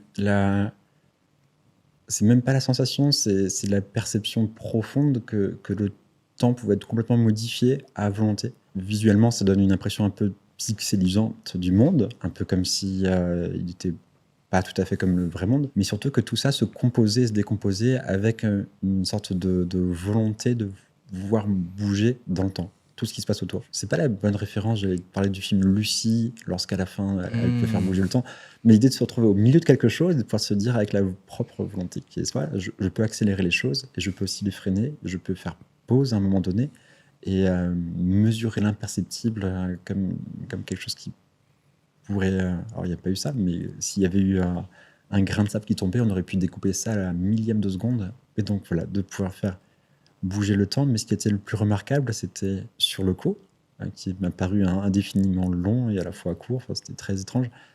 Mais après, en ressentant, en se disant, qu'est-ce que vraiment le temps et quel est de quoi est composé le temps? Donc, des grandes questions. Il y a un film extraordinaire sur ça, d'ailleurs. C'est Premier Contact. Je sais pas si vous l'avez Non. vu. Je crois que je l'ai vu, mais j'ai un recommande. souvenir un peu diffus. Je vous recommande de le voir. Justement, la notion du temps est abordée dans ce film. En fait, c'est des extraterrestres qui viennent et qui enseignent une nouvelle manière d'appréhender le temps, qui unifie le passé, le présent et le futur. Et c'est d'ailleurs très présent dans les expériences psychédéliques. On a l'impression Contact, que... ça s'appelle le film alors? Premier Contact, oui. C'est pas Contact tout court? Avec des plans d'un vaisseau Peut-être. sans communiquer. Mais oui, je crois bien. Il y a un mot anglais. D'ailleurs, c'est Denis Villeneuve qui a fait le film, le réalisateur de Dune. Ok. Ok, Très intéressant, un film à revoir. bon, top. Et toi? Ton expérience étonnante? Alors, pour rebondir un peu sur ce que tu dis, alors moi, c'était avec une molécule, c'était mon premier contact, justement, avec une expérience psychédélique, et ça a été un contact assez fort, puisque c'était directement l'expérience la plus puissante, la DMT. J'ai fait ça vraiment dans un processus rituel, c'est-à-dire qu'il y a eu une préparation. Déjà, ce qui est drôle, c'est que quand j'ai découvert le documentaire DMT, la molécule de l'esprit, il y a eu comme un enthousiasme, une volonté de faire l'expérience. Et cette expérience, ce qui est drôle, c'est que cette opportunité s'est présentée quasi immédiatement, quoi. Le lendemain, j'ai rencontré une personne qui avait déjà vécu l'expérience et qui connaissait un moyen de faciliter. Et dans l'élan d'enthousiasme, j'avais dit à cette personne, même moi, je veux absolument le faire. Est-ce que tu peux me préparer le terrain? Alors que je connaissais à peine cette personne. Et j'ai beaucoup de reconnaissance avec le recul parce qu'elle a su me recadrer en me disant, écoute, moi, ça a changé ma vie, je te connais pas encore. Je ne sais pas comment t'es constitué, et peut-être que si notre relation, elle se base sur des liens d'amitié, je t'ouvrirai ce passage et ça pourrait être facile par la suite. Mais je t'invite d'abord à prendre le temps d'intégrer ça. Donc il y a eu vraiment un laps de temps assez important entre le moment où j'ai pris connaissance et j'ai ressenti cette espèce d'élan de « je veux faire ça », tu vois, cette partie de toi qui veut l'expérience, jusqu'au moment où je me suis présenté à cette séance, en fait. Et donc, il y a eu ce processus déjà où j'ai pu voyager. Je suis parti en Inde, j'ai vécu pas mal de choses entre-temps. J'ai pu me refamiliariser avec des pratiques. Donc, quand j'ai vécu cette expérience, j'avais déjà un rituel bien intégré de méditation, l'habitude d'être dans des états un petit peu de présence, de connexion aux profondeurs de l'esprit. Et donc, je me suis présenté avec cette intention. Donc, on avait jeûné, on avait bu des jus, etc. On avait préparé le terrain aussi pour le corps. Au moment où j'ai été amené à faire cette expérience, j'étais prêt à m'abandonner à l'expérience. C'est-à-dire, il y avait une partie de moi qui était prêt à mourir quelque part. Mourir à l'expérience. Ah oui, il y avait aussi une interrogation qui était dans mon... Tu sais, on nous demandait de poser la pipe sur le cœur et de demander quelque chose à la plante. Et au moment où j'ai fait ça, j'avais une intention, j'avais une question en fait. J'étais quand même un peu curieux. Ma question c'était pourquoi il n'y a pas rien en fait. Pourquoi l'univers n'est pas une absence de choses? Pourquoi il y a tant de complexité? Pourquoi tout ça en fait finalement?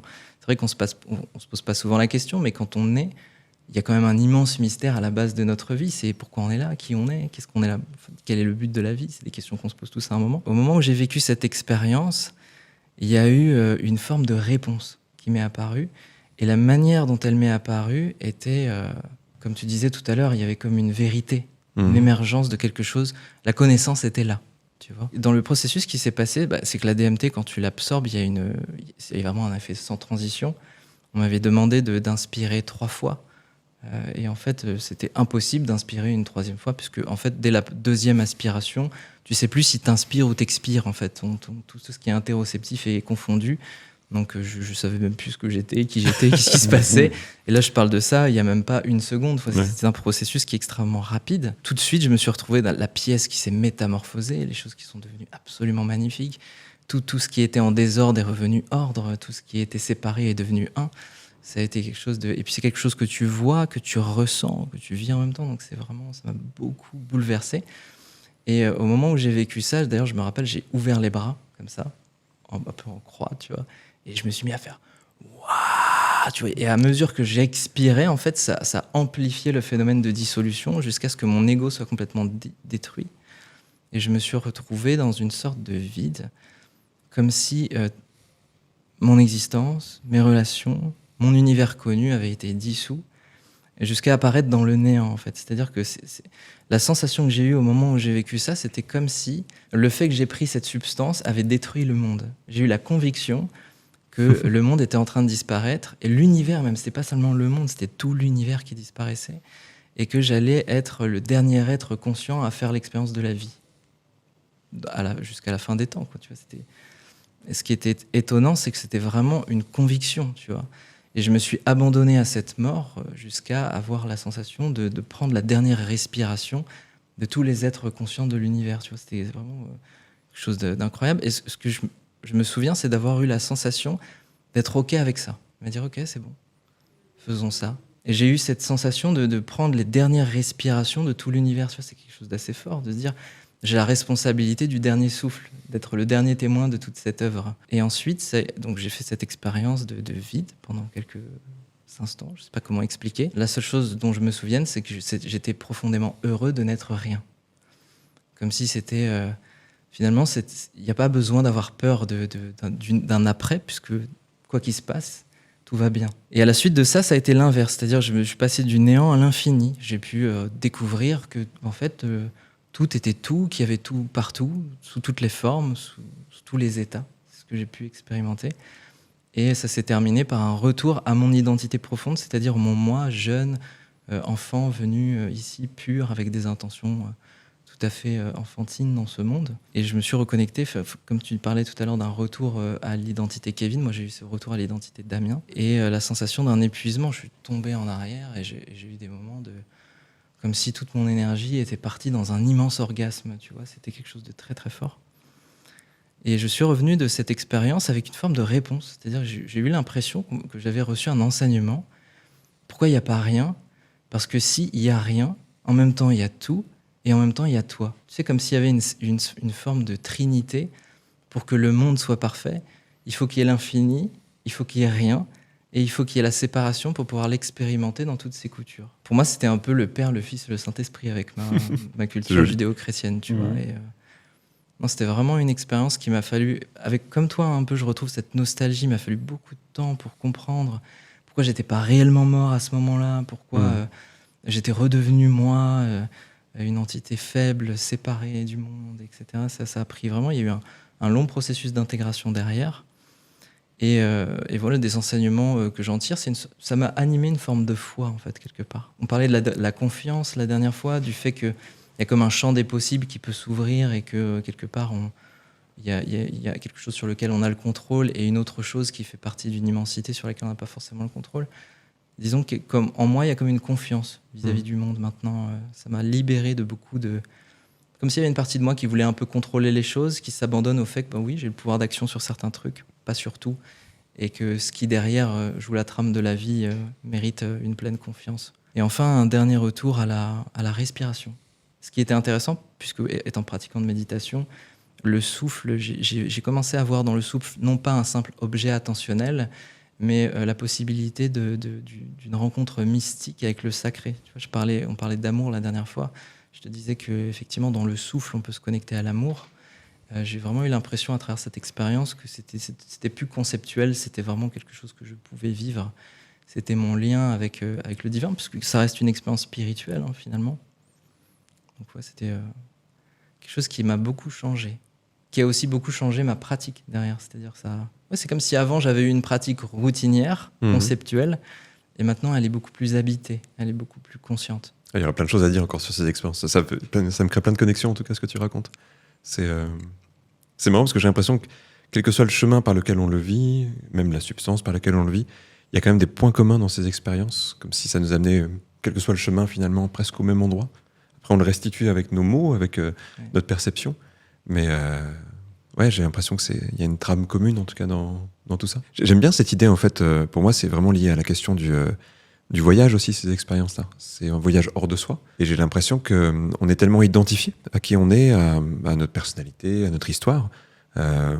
C'est marrant parce que c'est une vieille intuition pour moi, même dans l'hypnose, tu vois, de se libérer de son histoire. J'ai l'impression qu'une partie des maux de l'humanité, c'est de trop être accroché à une histoire, en fait. La connaître me semble être une bonne chose, mais la vénérer ou s'y référer autant m'a toujours semblé être une chose assez étrange. Et j'ai l'impression que dans ces expériences-là, on sort de la petite histoire personnelle pour aller vers quelque chose qui est transcendantal, mais pas au sens mystique, au sens même très premier du terme, et que ça libère de plein de choses, en fait. C'est pas qui j'ai été qui compte, c'est ce qui se passe là. Ce que j'ai été est juste une histoire que je me raconte. Par contre, là, tout de suite, il y a un truc magique et profondément vivant, et c'est la seule chose que je peux faire expérience, c'est ce présent-là.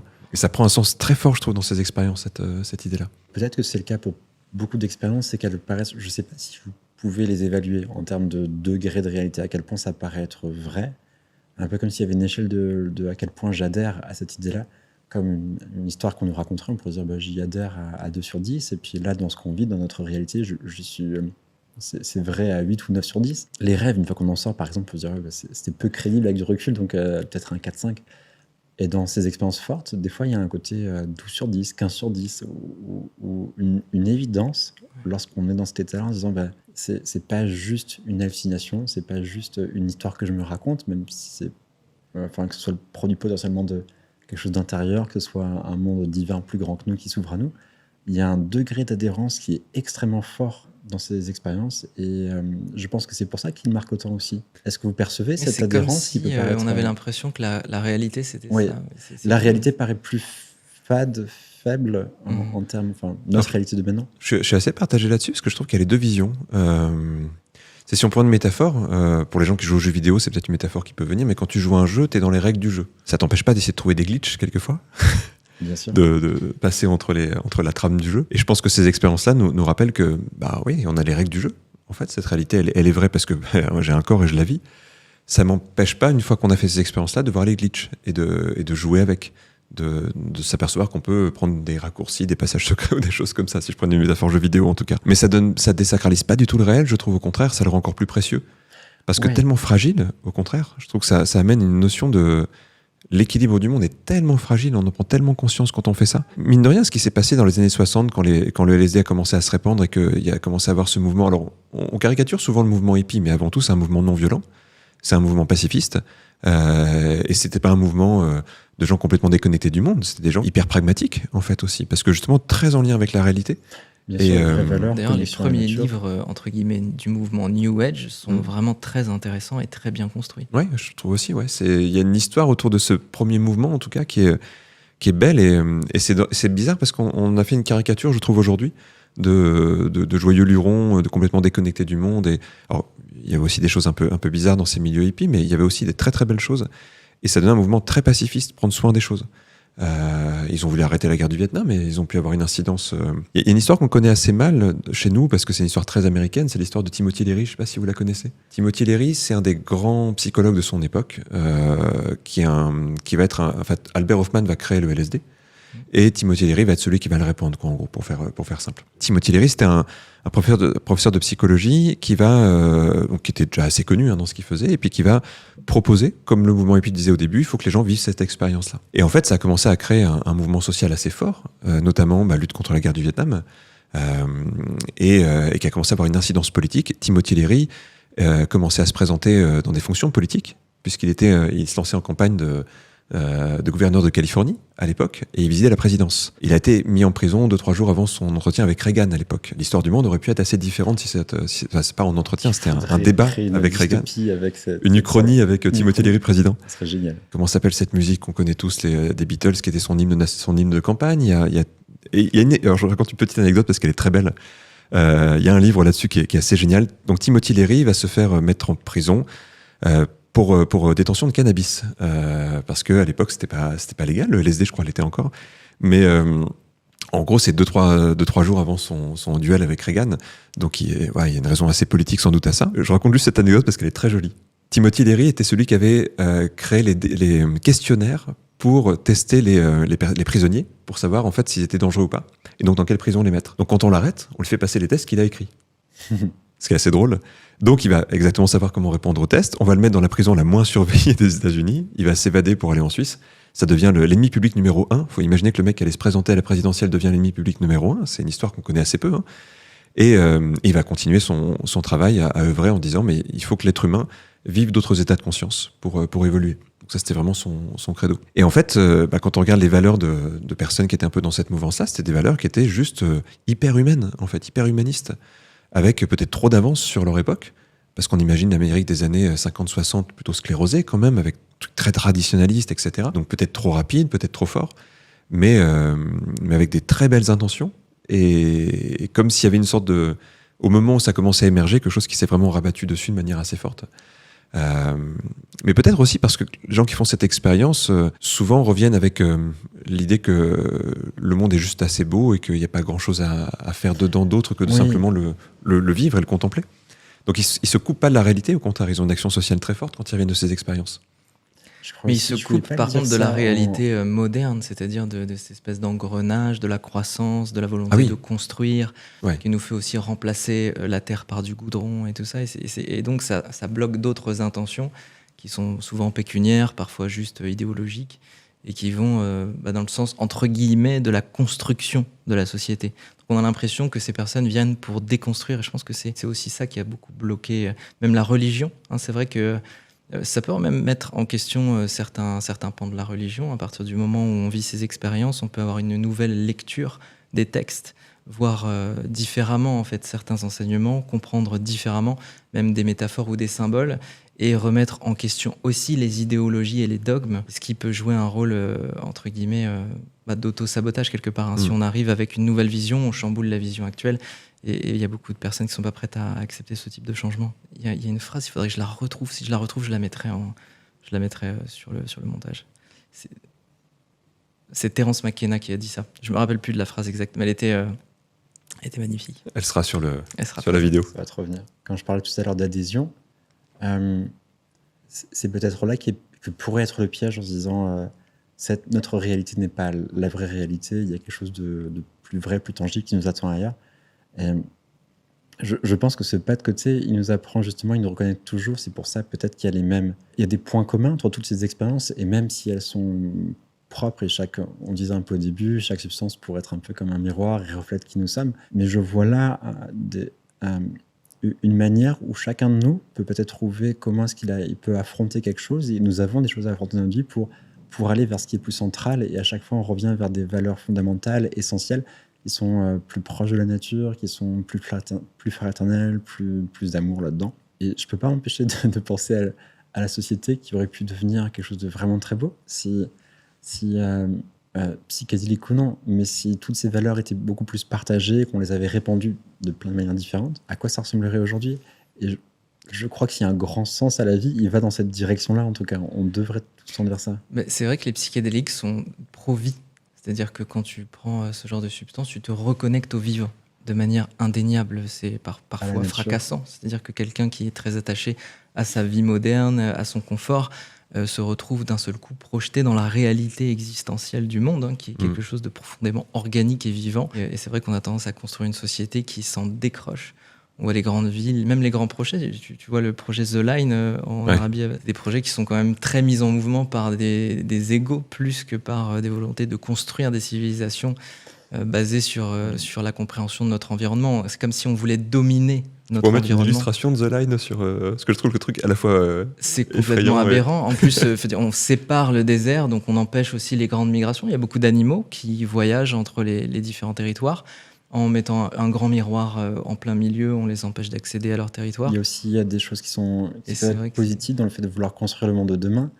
Avec, tu vois ce que c'est, The Line ? Ouais. Il y a, là, on parle d'énergie renouvelable aussi qui peut être mise en place. Il y a des choses qui peuvent être intéressantes là-dedans. Je crois en même temps, tu vois, si on pense à l'avenir et même si on fait parler le côté qu'on a peut-être un peu tous qui est touché par la SF, le monde de demain est à construire. C'est évident. Il faudra le construire avec un nouveau paradigme, avec peut-être, on sera plus nombreux, il faudra accéder à des nouvelles sources d'énergie.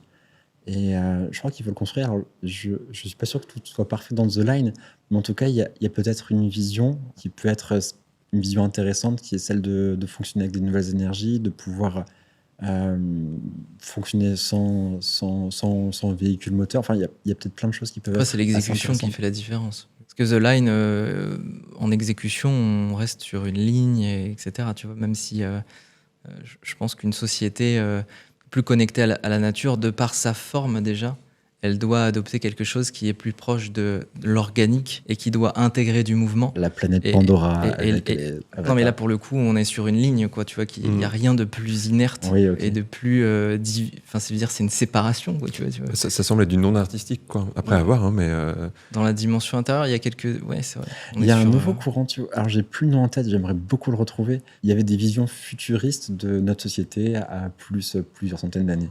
Et généralement, ce qu'on a en tête est un peu rattaché à la SF, ce qui fait un peu un côté Star Wars, avec un truc avec des voitures volantes, et puis un monde très technologique. Et puis, il y a un autre courant, avec des visions artistiques qui sont très jolies et assez belles, où on peut voir un côté très tech, mais qui est vraiment super imbriqué dans la nature. Je sais plus, j'avais dû voir une image quelque part qui faisait un petit peu Miyazaki manga, où tu voyais un grand champ de verdure, mais avec un aéronef qui s'occupe de l'entretien agricole, avec une famille qui pique-niquait à côté, et tu sentais que c'était imbibé de technologie, de par les habitations, les appareils qu'ils avaient, mais ça semblait s'imbriquer parfaitement avec la nature.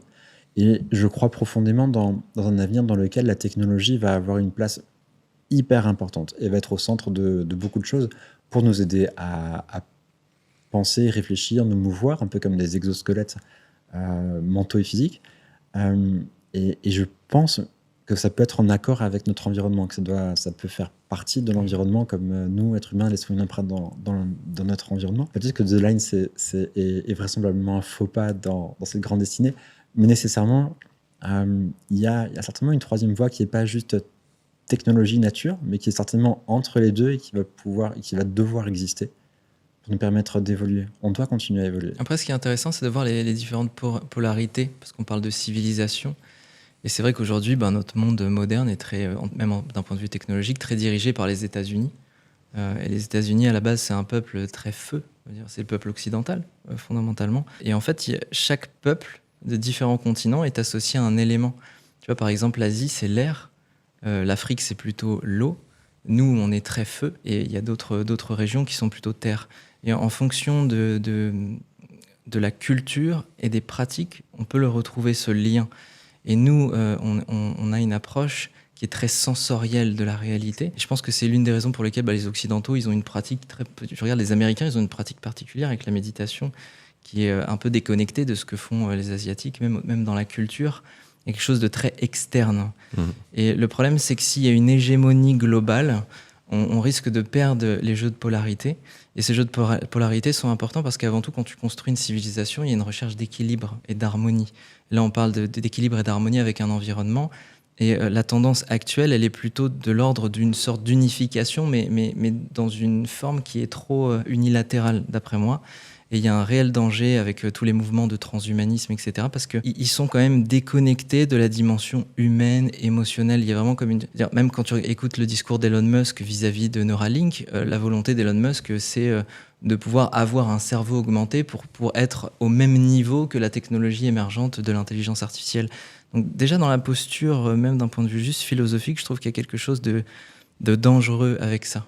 Donc, je ne sais pas ce que vous en pensez, vous, mais pour moi, il y a vraiment une importance fondamentale. C'est oui, bien sûr, mais la technologie restera toujours un outil.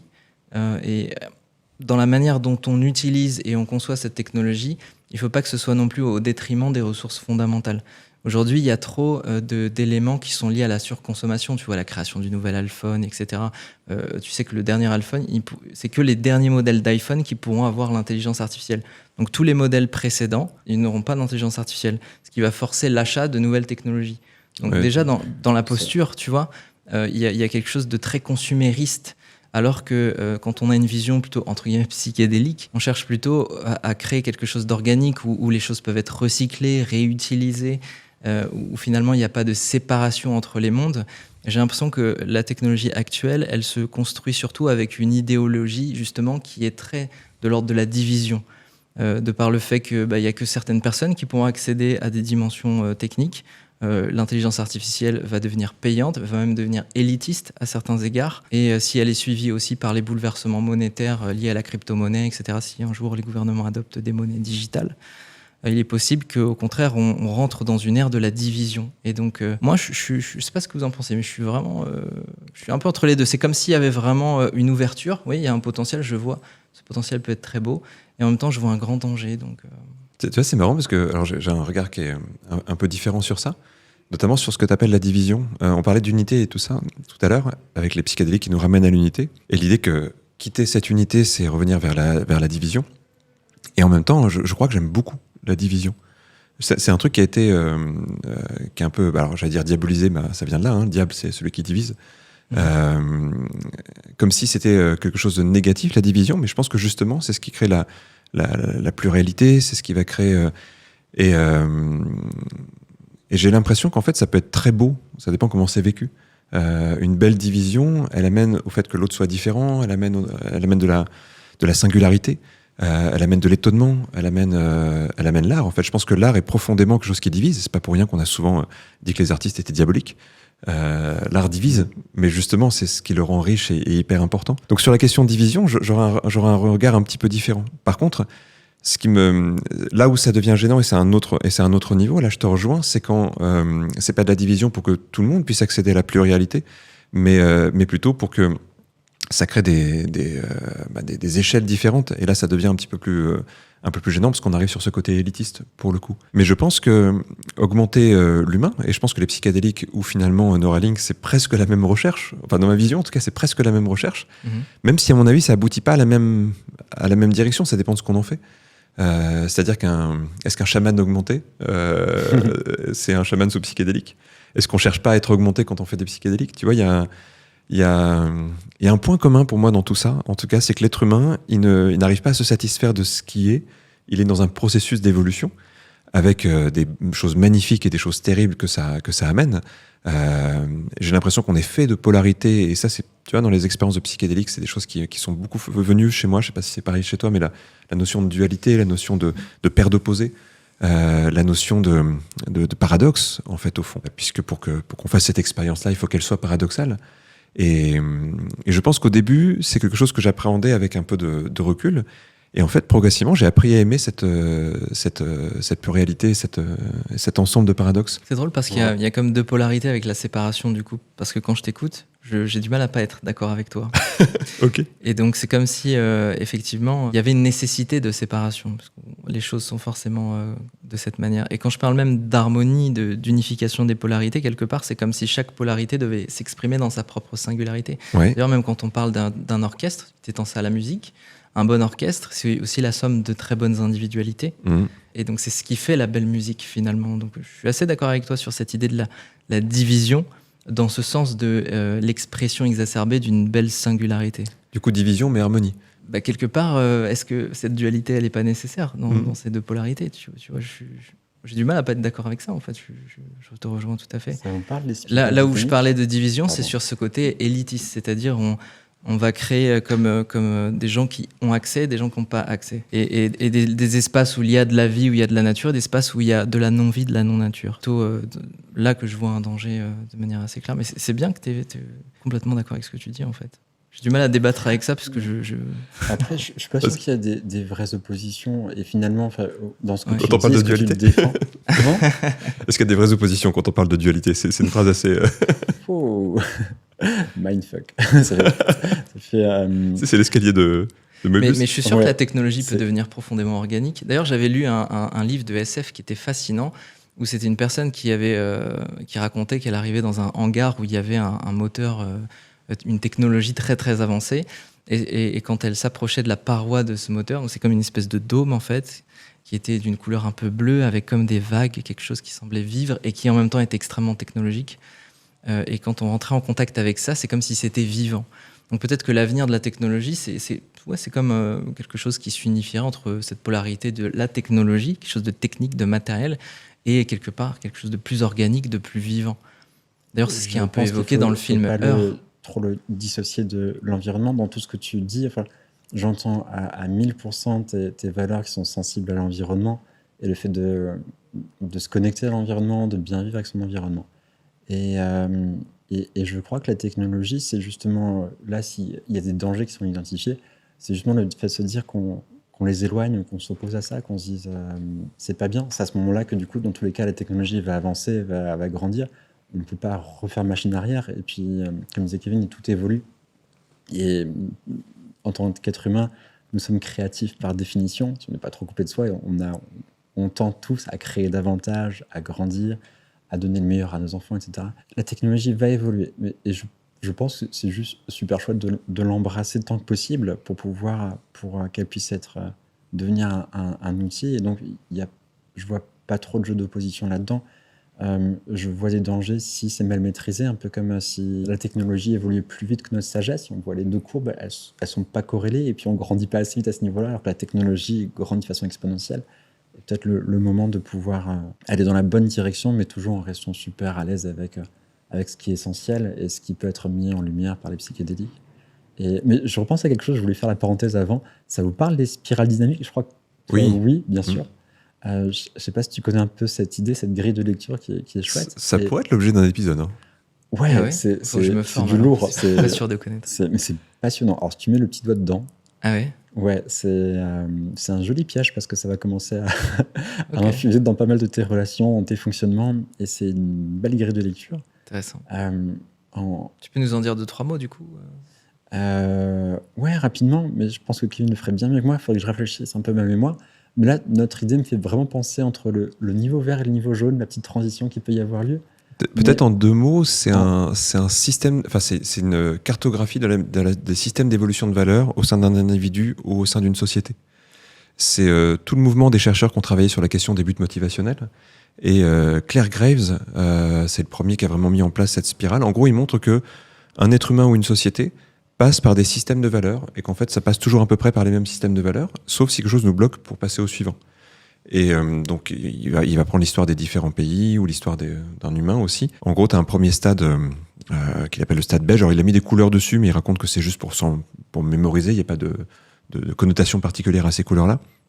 Le beige, c'est le petit enfant qui naît, qui vient au monde, et puis tout est désorganisé. Il est à la fois coupé du monde et complètement connecté au monde, mais il n'est pas connecté aux autres individus. Il n'y a pas de différence entre intérieur et extérieur. Et là, sa problématique, c'est la survie. Puis après, il y a d'autres stades comme ça qui vont arriver. Donc évidemment, c'est l'être humain primitif, c'est-à-dire vivre, manger, les besoins primaires. Puis après, on passe à un autre stade de valeur, encore un autre stade de valeur. Et pour lui, les grands moments de tension dans les sociétés sont des changements de système de valeurs. Et on est dans une phase qu'il avait qualifiée d'orange, qu'on pourrait dire qui a commencé avec la Révolution française. C'est la phase capitaliste, en fait.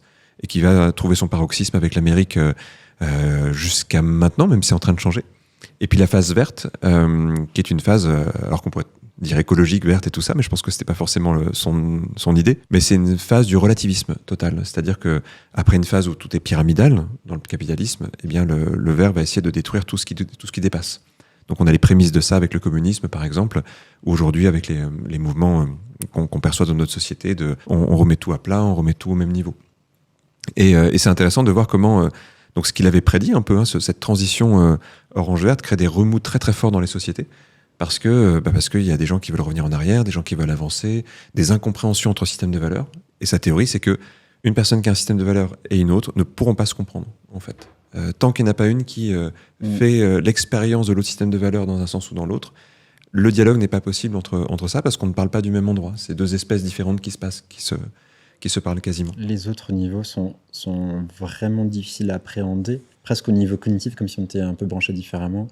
Et ces systèmes, pour les comprendre et appréhender les différences entre deux systèmes, ça pourrait être une société déjà bien développée, qui pourrait être par exemple au stade qui est identifié comme vert, avoir pour injonction par exemple le côté environnement, qui pourrait proposer ça à notre pays en disant voilà, le tri de déchets c'est important, l'environnement c'est quelque chose d'essentiel.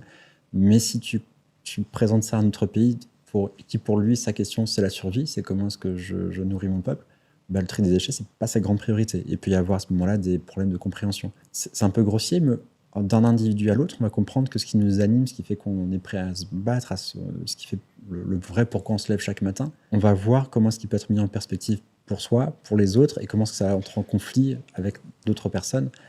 Mais c'est une vraie belle grille de lecture que je me propose d'avoir. Peut-être pour le faire le lien avec les psychédéliques, il y a l'idée que pour changer de système de valeurs, il faut un événement de vie majeur, en fait. Et en gros, quand on regarde, il y a des systèmes de changement de valeur qui sont un peu naturellement avec le fait de mûrir. Par exemple, l'adolescence, ça reste une période chaotique, mais c'est souvent un moment de changement de système de valeur. Mais ce qu'on remarque sinon, c'est que soit les gens qui frôlent la mort, des gens qui ont des expériences traumatogènes ou des choses comme ça, peuvent avoir un grand changement de système de valeur. Mais ce que vont dire la plupart des chamans, c'est dire oui, mais en fait, il y a des manières moins dangereuses de vivre ça, qui sont beaucoup plus belles, qu'on peut choisir, qu'on peut préparer, qu'on peut ritualiser, qui sont les psychédéliques. Voilà, c'est pour ramener vers le sujet. Ouais. Mais en fait, en gros, tant qu'on n'a pas une expérience qui nous fait changer de stade, eh bien, c'est très compliqué d'envisager un autre système de valeur que le sien. On peut le faire intellectuellement, mais ça reste très distant, au fond. Et même pour les comprendre, j'ai l'impression que pour tous les niveaux qui sont plutôt jaunes, turquoise, les stades plus élevés, c'est même difficile de les appréhender comme ça intellectuellement. Je crois qu'on pourrait en parler longtemps, mais globalement, je crois qu'il y a des questions de ce niveau-là que la société doit se poser sur la place de l'individu, la place par rapport à les uns par rapport aux autres, sans séparer trop l'homme de l'environnement, mais dire comment est-ce que tout cet écosystème peut bien fonctionner ensemble pour un bien-être individuel et collectif. Et ces d'immenses et grandes questions mises en valeur, c'est révélé par The Line. Et pourtant, c'est des questions fondamentales. Je ne sais pas si ça vous arrive de temps en temps de parler du futur avec d'autres personnes. Comment est-ce qu'on s'imagine la société humaine dans 100, 500 ans, 1000 ans ? Et souvent, c'est très, très nébuleux pour la plupart des personnes. J'adore ces questions-là. En grand fan de SF, j'ai quelques visions. Ouais, toi aussi. Elles viennent pas de moi, pour le coup, mais c'est Dune. Dune, il y a un auteur que j'aime beaucoup, qui est Hamilton, qui est peut-être pas très connu. Non, je connais pas, c'est Hamilton. Hamilton, ouais, qui a écrit des grandes épopées de science-fiction, que je vous conseille vraiment. À quoi ressemble le futur selon Hamilton ? Écoute, il imagine plusieurs choses, mais souvent, il part du principe que l'humanité va dépasser la planète Terre, quoi, grosso modo, qu'il imagine un peu ce que ça donne, parce que ça pose plein de questions. Et il y a une chose qui revient quand même dans certains de ses livres, c'est que pour lui, la plupart des espèces évoluent en post-physique, c'est-à-dire qu'à un moment donné, le corps n'est plus qu'un véhicule et que c'est ce qu'on voit aujourd'hui avec Neuralink, c'est les débuts de ça, on sort progressivement du corps, je ne sais pas si c'est bien ou pas pour le coup, mais pour aller vers des expériences qui sont beaucoup plus... en gros, c'est comme si on pouvait matérialiser la conscience et qu'il y a un moment où on peut faire se rejoindre monde matériel et monde spirituel. Et je trouve que ça donne des visions assez belles. Après, pour ceux qui veulent découvrir ses livres, c'est une des facettes de son imagination. C'est pas mal pour conclure. Est-ce que ça vous dit d'évoquer... je sais pas, peut-être que c'est vrai qu'on a abordé beaucoup de choses dans cet épisode. On a parlé aussi de nos expériences et de ces expériences chamaniques. Je sais que ça peut donner envie à certaines personnes, tout comme ça peut en refroidir. Mais si jamais quelqu'un avait envie de se tourner vers ça, est-ce que vous avez des points de vigilance, des recommandations, des choses? Comment est-ce que vous voyez les choses? Qu'est-ce qu'on peut dire en fait finalement? Je ne sais pas si on peut conseiller à quelqu'un de vivre ce genre d'expérience. Je pense que c'est en tout cas quelque chose... Se familiariser déjà à son niveau avec des états de conscience, avec de la méditation, avec de l'hypnose. Je pense que c'est de toute façon un premier pas qui me semble vraiment important. Parce qu'il y a besoin d'y aller, à mon avis, vraiment doucement. Que déjà, ces expériences sont déjà très très belles et peuvent permettre d'explorer plein de choses. Et puis après, ça va dépendre de son envie d'explorer. Pour les gens qui font des voyages dans certains pays, ce qui est compliqué aujourd'hui, c'est de trouver des gens qui sont vraiment dans une tradition et qui savent encadrer ces expériences. Donc c'est de bien se renseigner. Parce que c'est facile en fait de tomber quand même sur des choses un peu... Moi j'aurais du mal en tout cas à conseiller quelqu'un de faire ça à cause de ça notamment, à cause de la difficulté qu'on a aujourd'hui de trouver des pratiquants sérieux.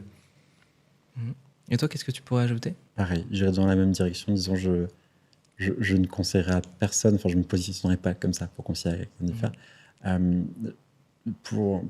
Pour juste compléter, mais je pense que tu as déjà dit l'essentiel, ça rejoint ce que je pense. Il y a la sagesse quelque part à faire grandir au maximum. Et je pense qu'il y a une réflexion à entretenir au préalable. Il y a des bonnes questions à se poser. Et de manière générale, toutes les pratiques introspectives hors psychédéliques peuvent déjà être une bonne approche, type hypnose, auto-hypnose, méditation. Lampe hypnagogique. Ouais, lampe hypnagogique, je vais dire. Exactement. Mais très sérieusement, c'est un gros plus. Oui. Et toi ? Moi, je suis pareil que vous, c'est-à-dire je me garderais bien de conseiller quoi que ce soit à quiconque. Par contre, je pense que il y a en fait, je pense qu'on a des appels quelque part. Il y a quelque chose en nous qui soit se ferme, soit s'ouvre. Et c'est vrai que ce genre de conversation, on peut le vivre de manière curieuse en se disant tiens, oui, ok, bon, ça m'intéresse pas, mais ça m'intéresse d'avoir un peu accès à de la connaissance. Tout comme on peut se sentir en soi comme une émotion, comme un ressenti, quelque chose qui dit peut-être que la porte est un peu entrouverte. J'aimerais bien aller vers ça. Et je pense que c'est une voix intérieure qui, de base, mérite d'être entendue. Écoutez, je ne sais pas, mais en tout cas, elle peut être processée à travers déjà une première pratique qui est ce vœu introspectif, parce que de toute manière, la meilleure façon d'aller vers ce genre d'expérience, c'est de commencer par essayer de se rencontrer soi. C'est pour ça que je trouve que votre conseil d'aller vers de la méditation, l'auto-hypnose ou même les lampes hypnagogiques, ça peut être un très bon moyen déjà de se familiariser avec la transe, parce que ces expériences sont très fortes. On rentre dans des états de transe profonds qui remettent profondément en question notre perception de la réalité. Et donc, ça peut être bien d'enclencher un processus progressif dans tous les cas. Donc, ce que j'aurais tendance à dire, c'est plutôt ça. Et ensuite, de faire très attention à son entourage, aux personnes. C'est sûr qu'il y a un effet mercenaire un peu. Des expérienceurs qui sortent d'expérience vont avoir tendance à promouvoir l'expérience. Donc, faire attention à tout ce qui se veut promotionnel et aussi se méfier de l'enthousiasme d'une personne qui vient de vivre une expérience, qui a peut-être besoin de le partager. C'est pas forcément toujours fait avec sagesse, c'est peut-être fait beaucoup avec émotion. Et donc, c'est pas parce que quelqu'un a vécu une belle expérience que nous aussi on va vivre une belle expérience. Donc, je pense que c'est bien d'avoir du discernement et d'avancer vers ça avec parcimonie et savoir s'écouter, en fait. Et parfois aussi, il peut y avoir des peurs. On peut juste avoir comme un conflit interne, j'ai envie, mais j'ai peur. Dans ces cas-là, je pense que le plus important, c'est de commencer par des choses simples. Se familiariser avec ses peurs, par exemple, essayer de mieux dealer avec ses émotions. Et puis enfin, on a parlé du set and setting, de l'importance d'un environnement sécurisant, du fait d'être encadré par des personnes qui savent ce qu'elles font. Parfois, les recommandations de copains ne sont pas suffisamment éclairées pour avoir ce genre d'informations. Et puis, il y a tout le processus d'après aussi, prévoir un après. Évidemment, une expérience comme ça, on ne va pas reprendre le travail 2 jours après. On va essayer de s'offrir un espace d'intégration qui parfois peut prendre plusieurs mois. Et donc, je pense que c'est très important Pour moi, bien vivre ces expériences, c'est aussi bien se vivre dans l'ensemble et donc disposer de tout un ensemble d'éléments d'hygiène de vie, etc. Puis, il y a aussi un aspect très purement physiologique.